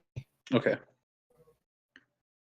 They're probably worth like at least 500. Like a single black orchid flower would be worth at least like 500 gold pieces on the open market. Well, luckily I'm playing a very greedy character. Greed, avarice. Okay. Does it look like we'll have to climb up to get to the like green parts where Bran is? Yeah, like I said, those you can see how I have these little pink boxes all over those Yeah, places. right. Those mark the elevation. So it's Um, you'll have to go up those stairs over there in some Okay. way, or climb up the walls about 10 feet. Mhm. I'll also note that those stumps, they aren't stumps. That's just how trees look on the map. Like they don't. Oh, Some okay. some of them are stumps, and some of them are trees. Also, as you pass into this area of this flooded avenue, you do see that there are several, like I mentioned briefly, there are 4 stone faces kind of staring down at you, not precisely depicted on the map art, Mhm. carved into the walls. You I can wanna go see check out the faces. all 4 of them appear to be of a regal woman, and the expression on each of the faces changes slightly on each of them.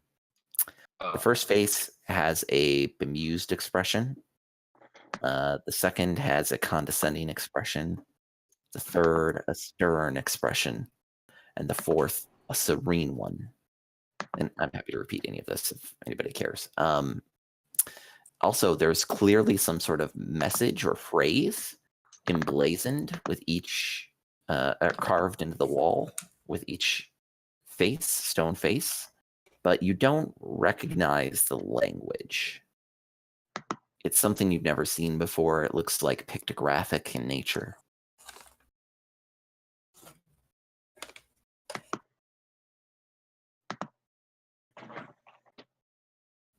So where are they in relation to us again? Basically, here, I'll put some tokens on the map just for ease of reference, but not that kind of token. This kind. This will do.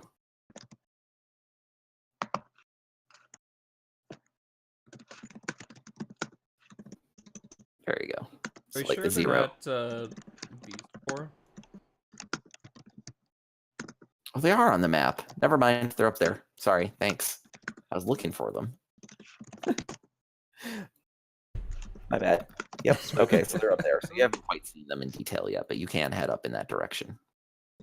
Are you Okay. talking about the ones that are in each corner of the central structure? Here, we're talking about these ones up here. I'm Or in moving. the... Actually, it might be better for me to point considering how many boxes I have up here. Oh, I see them now.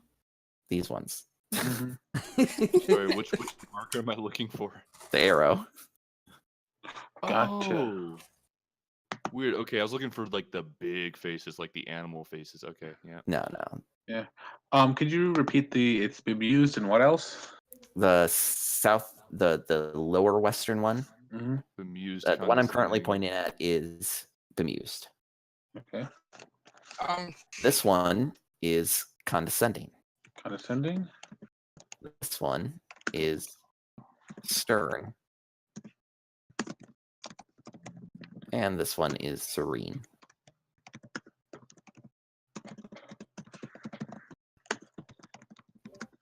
I go check out the bemused one. You wonder if it's laughing at you. It is, I'm sure it's got a great sense of humor.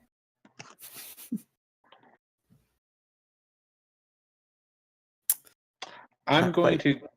Nothing like happens. No trap goes off. It doesn't like try to eat you or anything. You can look at it closely. Oh, good. Yeah, I'm going to go up to each of the faces, staying a little bit away, ready to jump away, but I'm going to do an investigation check, specifically Absolutely. looking for traps. Can I do knowledge arcana and see if I recognize them as far as like magicalness goes? You can, yeah. Also, as a reminder, do you have comprehend languages up? You could take 10 minutes and cast that just as a reminder, Bran. And it would let you read the Nice. mysterious script. Normally, I wouldn't necessarily remind players of this, but it's been like a month since we played. So I think I was my actually just looking up. That's a good point. I'll read the inscriptions. Sweet. You have to take 10 minutes to cast the spell, but it'll last for a while after that. I Okay. think I mean, my you could do it. You could do it in one Cool. action without, but you'd have to spend a spell slot. You can do without a spell slot by taking 10 minutes. And I'm sorry. I Go just ahead. wanted 10 Mike? minutes. Go ahead. I think my historical knowledge feature ticks Oh. in here. When you Heck yes, enter a it does. ruin or dungeon, you can correctly ascertain its original purpose and determine its builders, whether those were dwarves, elves, human, Yuan-Chi, or some other known race, and in addition to the monetary value of art object stuff. So, as previously explained, you know that this place was a hanging garden built by the Chultans, who are mostly human. But in addition, due to your feature as an archaeologist, you'll also know that this place, well, it has fallen into ruin. It seems to be, it's being maintained in a different way than it was before. Like, this place is being grown. It's like a something still maintaining it, just not in the standard way that civilization would maintain it.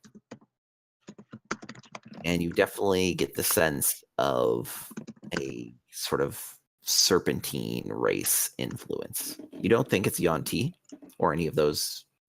It's none of those known races that are listed. It's probably something stranger. But there's something that still dwells in this place and is maintaining it to its own desires.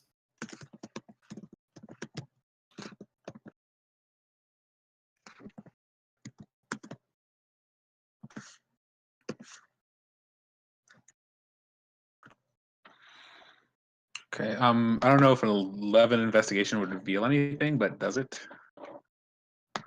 Not beyond what I've already told you. After 10 minutes or so, while you guys are looking around, Brand's able to read the text on the faces as well. Yeah, I'll just as soon as I see it. Well, I'll read it to myself first, and then I'll read it out loud. In case it's like some, activation phrase, or I can ascertain that. Yeah, but anyway. Wait, one sec. Okay, yeah. I was like, wait, can bards ritual cast? They can. Yes. Even College of Swords bards. Indeed. Wink. Okay, so the bemused face, the lower west face, the one that Shine's looking at. Are you just reading these out loud, Bran? I'm gonna read them to myself and then read them out loud. Okay. I'm just gonna share each of them in turn then. I'm not gonna whisper each of them to you and then let you read. Okay, but you that's can read fine. them Yeah, out loud no, yourself. everyone should Yeah. be able to read this. This is so going in a clockwise direction, Got it. basically. So it's bemused, condescending, stern, serene. Mhm. Okay. Yep, I read each of those out loud. Do it. I want to hear it. Okay. All right, well, this one here with the bemused expression says, this garden is dedicated to Zalcor, Queen of Omu and Jewel of Chult. That name doesn't... Okay, It yeah, is the never name mind. That's that- right. She that said her name was Ashara like... had noted. Yeah, Zalcora. No, the one that I met who claimed to be... Oh, no, this is different. That was Moxinara. Moxinari or something. But you can tell, especially with comprehend languages up, that it's the same kind of, style of name. Right. All right, and then this one over here, the one that looks a little bit... it's looking down on us through its nose is... says, worship by her people and by Thirotaya? It's a hyphenated name. Who loves... Wait, worship by her people and by Thirotaya, whose loves... Wait, is this supposed to say whose loves? No, Says who it loves. is. Yep. Okay, who loves betrayed her.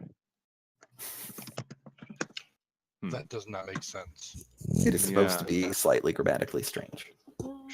It didn't exactly roll off the tongue there. I would agree with that. I wouldn't write in a book. And then this one over here, the one with the stern face, says, in this, the 10th year of her reign, Oh, sorry. may Hold she on. govern Sorry. forever in splendor. One sec. What? Sorry. I misexplained that. So actually, you can see on there that the word, it's written that way because the word loves is actually crossed out. And the word betrayed has been written above it. Oh, okay. Very important detail. Sorry Yeah. about that. Yeah. I relayed Extremely that important. completely, oh, yeah, it's been crossed out. It actually says betrayed. I think we got someone got an angry person has intervened on this whole thing. All right, and so I read the third one, the stern face, and then go to the last one and say, and may the gods themselves marvel at this humble reflection of her beauty. And which face is that one? That's the serene face. The one I'm standing The next one to. closest to you, Fennec. Okay.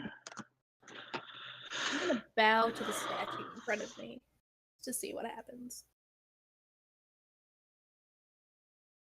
What's Shine doing? Sorry, didn't mean to do that. But Shine is bowing to this to the bemused statue. Never hurts. It looks down on you. It is clearly bemused at your bow. But You nothing. never know. There may be nothing like a additional. guardian spirit type thing involved. It's true. Hmm. Are there any other inscriptions around the area? Those are the only ones that are visible in this general. I've described everything that's in like the Oh, sorry, Bran. Are you actually perched up on that area? Or are you down? You're down in the water with them at this point. Oh yeah, no, Okay. I was Yeah, walking you were. around each one, so I would be probably right over here Yeah. right now Just- because that's the last one I looked at, and I'm just kind of like looking at everyone else's reactions. Just let me know if you like go up onto the actual terrace areas. Hmm. I will. Are you talking about up here? Like, yeah, up into those type areas. I'll just step right here and Okay. just like look Look out, down. I guess, Yeah, you're fine over I there. just look in that direction. Do I Okay, see but anything? I'll get to that in a sec. I want to cover what. Oh, I guess I didn't have anything else to cover. Sorry. It's getting late. Mm. So you do see something.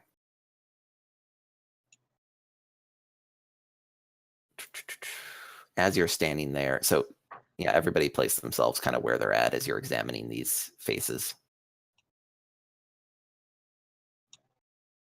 We'll move your NPCs Does forward too. Battlestar come? Presumably Battlestar Oh, comes yeah. with. Man, this is such a Gotcha. huge map. People are off screen. Yep.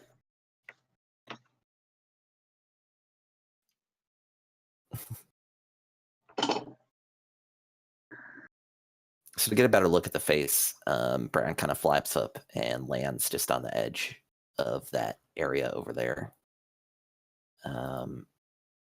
As he does so, he makes a wisdom saving throw, I believe. Oh, good. He does. Oh man, I'm super good at that. Fucking. Oh, Good roll. Rich pirate.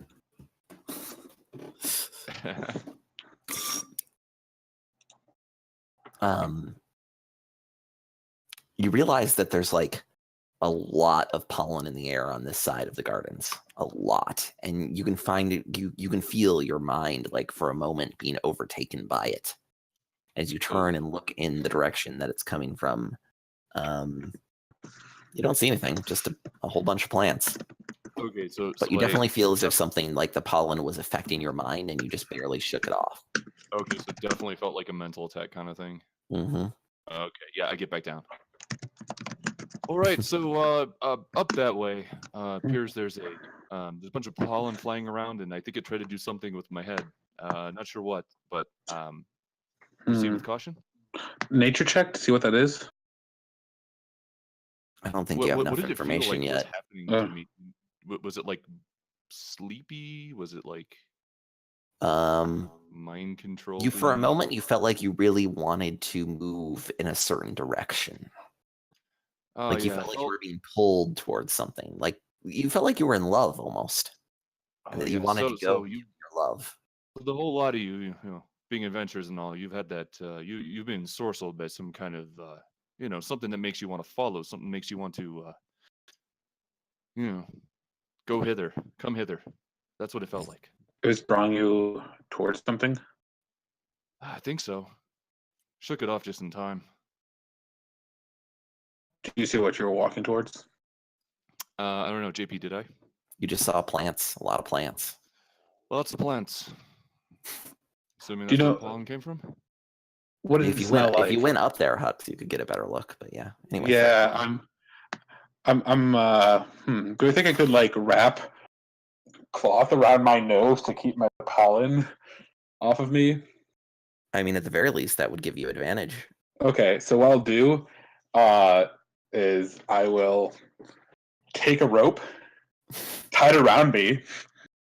I'm sure Shine and I have done this before. Of if I get in trouble, pull me back because I weigh like nothing. So yeah, I will. It's like we're Go cold up bolt there. fishing. Mm-hmm. Yep. Hux, as you go, as you start to step up there, I just nudge you and say, "Hey, listen, whatever it is, it ain't worth it. All right." I just want to. Just say no. I'll just keep going, completely confused. Okay. Roll athletics. Okay, It's not a very high DC, but I only have a +2, so which is like extremely good for my stats. yeah, it is. Who else is rocking the low wisdom? Anybody? Oh, a 7. That's still enough to climb up. Okay. Yeah, and actually, with athlete, I climb at regular speed. Yep. If that's going to do anything. Despite, Hux climbs very quickly. So you have like 10 minutes or 10 of your speed to like climb up over the ledge, and then you make a wisdom saving throw. With advantage. With advantage. Okay. Oh, to do saving throws, you can just go to the main tab of your character sheet and click on them there. They're listed on the right. Okay, and wisdom. I gotta. Did he get advantage because of my pep talk? Is that why? No. Although you could give him inspiration with that if you wanted to use one of your inspiration uses. You can count it as inspiration. He could possibly spend it on a saving throw. I'm gonna save those. I think. Yeah. You already used one on me, and I hopefully took precautions. We also have rope. Oh, wonderful 9! I'm rolling amazing. Oh, dude. I mean, we got rope insurance. You're fine. Yep. Yep. What does it smell like? It smells delicious, like the best meal you've ever had. Like the smell of your. I'm trying to think of things that would apply to Hux. I can imagine things that they would like. Yeah, like gold in a hoard, like the smell of your family by your side, and you feel immediately drawn towards it, and you begin moving away from the edge, and towards this direction. Okay. Before you kind of get to the end of the rope, are people going to let Hugs go? You can see that he's like moving further. Well, who has the rope?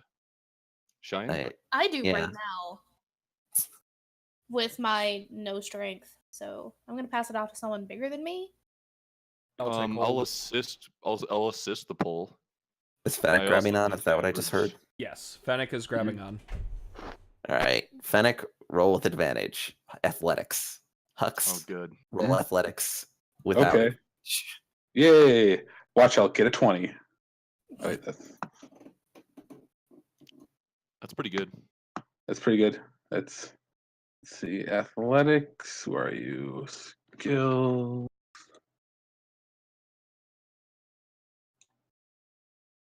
Nope. I mean, you're immediately like yanked back off the ledge as you start to like move in that direction. Okay. You don't take any damage, but and as you does it continue? Hold on, let me check one thing. I'm gonna wrap my face in cloth as well. Excellent. It's going to continue to affect you essentially every turn. Just make a couple more wisdom throws for me without advantage now. Without advantage, because it's already afflicting you. Gotcha. Yep. Just kind of make them until just make them one at a time, and I'll tell you when you've succeeded, and that way we'll kind of know how long it lasts. 12. Oh, it'll wear off the next turn. Okay. So at the end of that, even after you yank Hux back down, he immediately tries to like scramble back up the ledge, but then kind of as he gets to the top of it, or as they get to the top of it, they realize. And then it kind of wears off. I will slowly slide back down. So easy, friend. Yeah, and then I'll take off. I'll take off the cloth, wash in water as thoroughly as I can, and Yeah, so can I make a nature roll now to know exactly what that is? You bet you can. All for a single skill roll.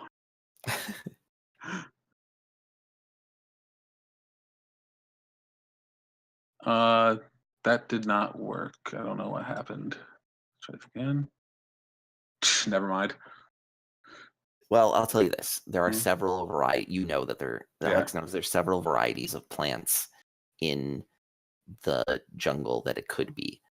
Some famous ones are it could be a man trap, which is like a big carnivorous trap that like draws people into its gaping maw type, like a big Venus flytrap type, kind of like what looks like on the map. But I Yeah. want to be clear that like not everything that's the art depicted on the map is not necessarily what's there. Right. Another one is a yellow musk Just creeper, which has the same kind of effect, but which can turn people to zombies when they die. just a moment. I just need to find my notes again. Okay, so for man eater, Man trap. man trap, and it eats. It's like a big Venus flytrap type thing. Okay. And then there's also yellow musk creepers. Yellow musk creepers. Okay, that sounds wonderful. And what do they do? And they kind of just keep you there until you starve to death, and then once you die, Fertilizer. No, actually, No. Oh. you animate as a zombie, and they often have zombies around them. Okay. They've kind of been infected by their pollen. Okay. Sounds like something we're gonna need to kill. Definitely then taking some water and just washing out my. And I say, it might be a large carnivorous plant, or it could be something worse. There's a flower that attracts living things towards it and they stay there until they die, and they come back as the undead. Whatever it is, just stay away from it.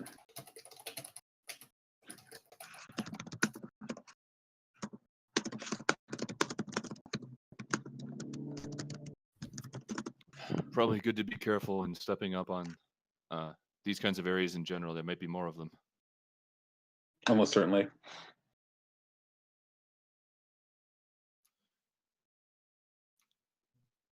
So where to from here? Well, by contrast, there's a nice friendly alligator maw straight ahead. Maybe we can walk up to it.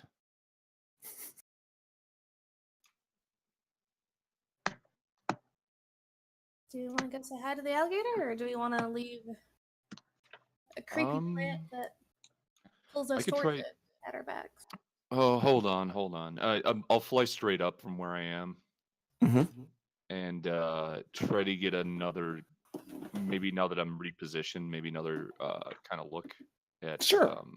Well, maybe perception. try to get a look inside that building too, just in case there's something hiding in there.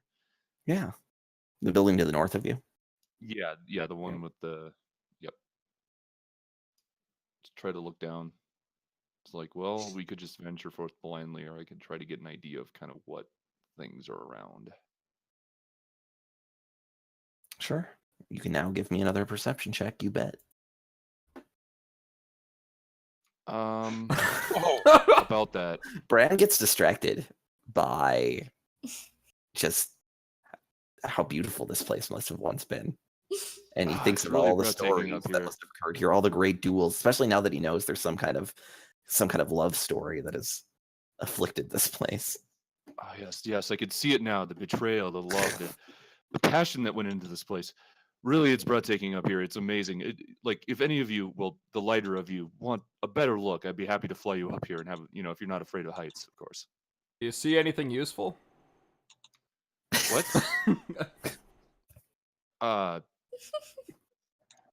No. No, I'm just, I'll fly back down. I don't know. I've concocted quite the narrative in my head, and I'm feeling a bit emotional about it. As Brennan's doing that, I'm going to start like rocks in pockets. Sorry, you cut out a little bit there. Oh, sorry. I'm going to start picking up small rocks I can put in like my pockets. Yeah, there's lots of them. Okay. In this area here. I'm gonna go take a look at the alligator. Sure. It's actually Tyrannosaurus Rex head. You realize as you get closer. Although you may not know what that is exactly, but you might. A big angry dinosaur head Knowledge. Steggy Boy, by the way, is hanging out by the entrance, kind of protecting it for you, clearly. Hey, Steggy Boy. Anyone want to make a combined investigation roll? I have a +4 if anyone can Ooh, I can help you. get higher than that. Yeah. Anyone got higher than a +4? Hold on. I I doubt got it. a history check I could do. Got a Mine's 0. at a +2. A +2. Okay.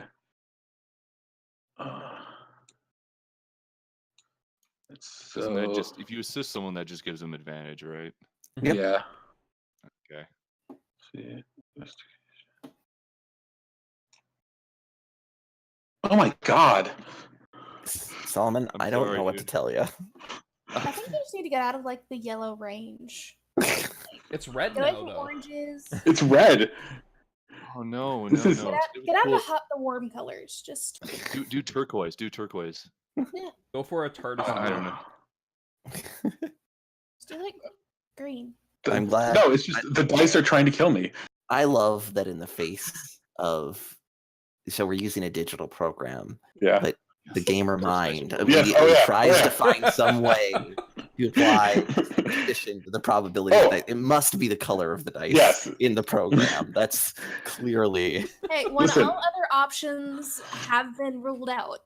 It's honestly not judgmental. I love it. I love it. It's its own like beautiful Oh. gamer culture fact.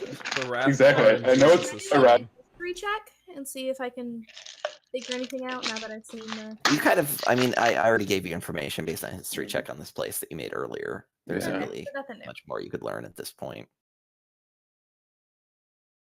You had already done that for this place. It's just a big Tyrannosaurus head that the water's coming out of. It looks like this was supposed to be like a fountain on this side at one point, but like the edge of it that got broken down, and that's what caused this water to start flowing out onto the street. Okay.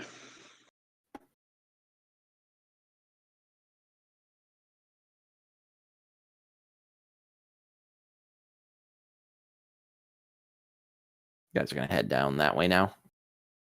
I'm sure I'm looking. Oh Yeah. okay. I'm gonna see if Koopa will let me pick him up. Yeah, definitely. Pop him on my shoulder. Oh, he's on board. Literally. Mhm. Like points and like holding a sling in one hand and like pointing with the other hand. Like he's like essentially he's silent, but he makes this kind of weird rustling noise. And it almost sounds like just shy of like the sound, like the whistling sound you could make by putting two pieces of grass together and blowing through them. And like onward faithful steed is definitely like the gist of the gesture that you get from him. The gesture. The gesture. Okay. I mean, you see a kind of rubble-strewn passageway that leads up to some stairs that lead up to the western terrace. Okay. I assume pretty much everyone's going with you unless they have other things to do. I'll go with. I suppose I've recovered enough to start moving again.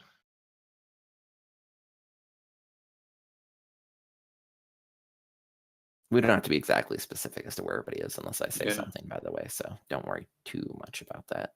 And I'm trying to move as slow as I can. Sure. Are you like As- trying to sneak? Yeah, I'm trying to sneak. I know there are people behind me that might not be able to, but I will just try and stealth. Great. See if I can. I can do that. I mean, Fox is scouting ahead just a little bit. I want his role first, Yeah, most for sure. importantly. But if anybody wants to walk right with him, then they'll have to No, roll stealth I'll as let well. him. I'll let him do it. This is kind of seems to be a specialty. You know, Still a low roll, but pretty good. Yeah. I can do it in a pinch. That's about it, though. I can do my +4. I'm enjoying letting everybody else do their job. I'm just kind of here. Trying to help You keep can an just eye out for delegate. any traps. Yep. Well, for the record, in 4th Ed, clerics were actually leaders. Yeah, it's true. That's true. So are bards. Arcane leader, divine leader. Warlords were really cool. I kind of missed that class. Yeah, martial leaders, man. That was just the Well, you weirdest can thing. still play a warlord. It's just called a battle master fighter now. Oh, It's basically Oh, the thing. No, I just thought they were cool. They were like the intellect fighter. I thought that was pretty neat. And then also, let me check one thing. Okay.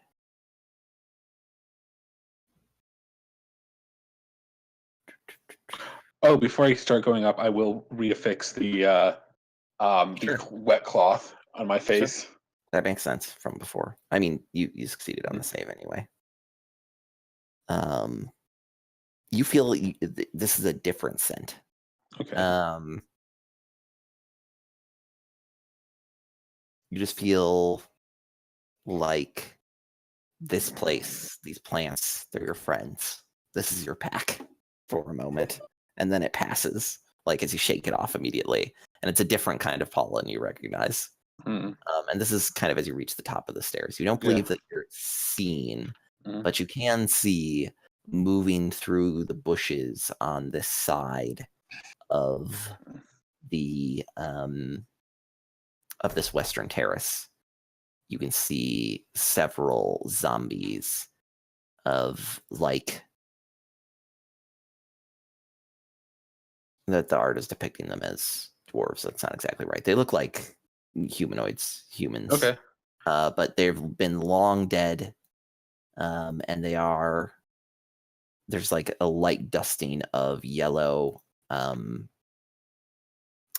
pollen all over their faces, and you can see strange growths of like soft yellow flowers like sprouting from their head and their flesh and where their eyes once were. Okay. I will go back down. Well, that's actually where we're going to end the session. Okay. Oh, Man, I was gonna oh. say I'm gonna if I see him like wrapping his face, I think I'm gonna start Doing the same. Yeah, I'm gonna rip. I've clothes in my inventory. I'm just gonna rip one of them up and just make a little scarf out of it and cover my nose.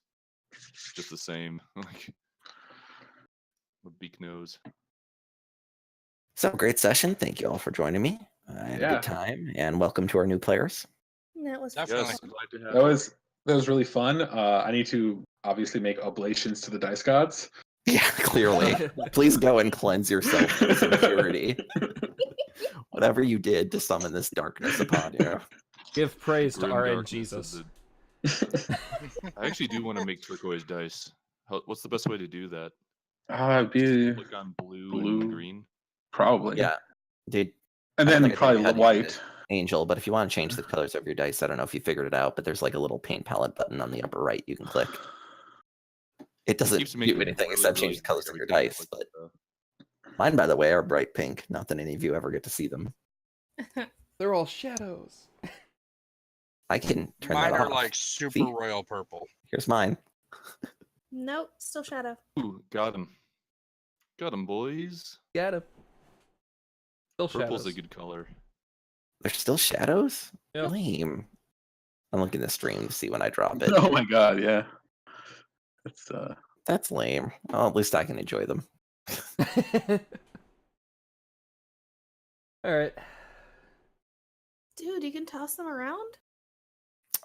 So one thing I want to discuss really quick. Our players left us. Lucas was actually the main reason that we were doing bi-weekly on this, at least as far as I'm concerned. We can continue to do that if that's what works best for everyone. But if people want to, we can. Like, it's fine with me. We could also switch this to weekly Thursdays. Either way is fine with me. I just want to reiterate, it's just the person that we are doing the bi-weekly for specifically Why as the don't front you of the game. So Why don't you put it as a poll in the Yeah. Facebook group? sure. Yeah, Yeah, that's a I'll good put it. idea. Good I'll put call, up a Jay. poll in the fantasy, and we can. Yeah, plan because from that way then there won't be any of that peer pressure on whether or not people want to. It's a good idea. I wouldn't be able to make next week's session. For once, I'm working on Thursday, or at least if I did, I wouldn't get here until about 7:30, 7:45. That's fine. But I mean- after that, I would be fine. Yeah. Also And the reason speaking I went up to 5 people is so that if we're missing a person or two, we can still play. yeah. that makes sense. Yeah, the other thing I want to bring up is that like I'm in Mountain Time, so and I tend to work till 6. Sometimes I might be able to work around that, but generally, I think it would be safe to assume that I would probably be arriving around 7 o'clock. You're mostly central, all of you, right? Mm-hmm. Yeah. Yeah. Are you Eastern, Angel, or are you still Central? I see. What time is it there? I'm at 10:30. Okay, And you're yeah, Central you're too then. central. That's what I thought. Yeah, generally, I'd be showing up at 7 o'clock, but there's a little bit of wiggle room there, I suppose. Yeah, no, like my end time tends to vary. Like I'm off at 7 and I'm about 20 minutes away from here. But it just kind of depends. Like I might end up staying at work a little bit late. Yeah. And like I said, I assume people sometimes be late or will sometimes not be able to attend the session. That's why I went up to 5 people here from 4. Because 4 made it so that if 1 or 2 people were missing, it made it very hard to have a game. I put up a straw poll anonymously on the Discord, actually, just because that way it can be a little more anonymous. Okay. We can discuss it. If you want to check there. If everybody could just vote on that really quick, unless you need to like check your schedule or whatever. I do have my work schedule set up where I won't be working on Thursdays. I also do have school starting next week. Right. So I should still be good to play on Thursdays. My plan going forward with the semester is I'm going to try and stream every Monday and Thursday nights, especially because I have both of those evenings open, and then might be doing Sundays also with the stream for my own stuff. But yeah, I'm good to stick with bi-weekly or go every week. Cool. I'll mark that up in the straw And poll and if everything. But yeah, if anybody has a specific like scheduling issue, always feel free to contact me as well. So, and I'll continue to make posts on Facebook as well. Yeah, and the only thing for me is like there's a little bit of travel in my near future, and it might make me have to miss 1 week, probably end of September, beginning of October. But that's about Yeah, it. especially for weekly, I definitely don't like literally expect everyone to make every single session without, and there'll be ones I have to cancel as well that way. But I can say I just So JP, Alex and Rush are finally moving out of the condos, so I gotta like kind of fix it up for new people. yeah, I figured as much. I also still have like 2 boxes of my things in the basement or garage along with all of your stuff that's there, so I'll come and get that at some let me point know if you as want me well. to try to get that to you. So. all right, so that's going to be the end of the stream for tonight. Thanks everyone for tuning in. As I was just saying, going forward, my streaming plan is to try and stream definitely Mondays and Thursdays every week. Timing on that's going to vary based on having to do homework and what I am able to realize. But I might also be that might be changing a little bit based on my other D&D game that I play that isn't played on online, so it's my own home game. So going to try and stay up to date, stay on top of some sort of schedule for everyone who wants to keep watching me stream and play various games. I am planning on trying to continue the Kingdom Hearts marathon streaming that I started a couple weeks ago, and try and get through all of those games before January, February when Kingdom Hearts 3 releases. And so I can stream that for you guys right away at launch. So thanks everyone for tuning in. Hope you come back next week. If you missed any part of the episode and want to check it out from the beginning, I will be uploading the recording of tonight's stream onto my YouTube channel, which I think I have linked on my Twitch page. If I don't, I know I share the link and have it linked on my Facebook page for streaming. So if you wanted to follow me on any of those to check out the whole adventure from the beginning, that's all created in a playlist on YouTube for you. So thanks everyone again for tuning in, and have a wonderful night.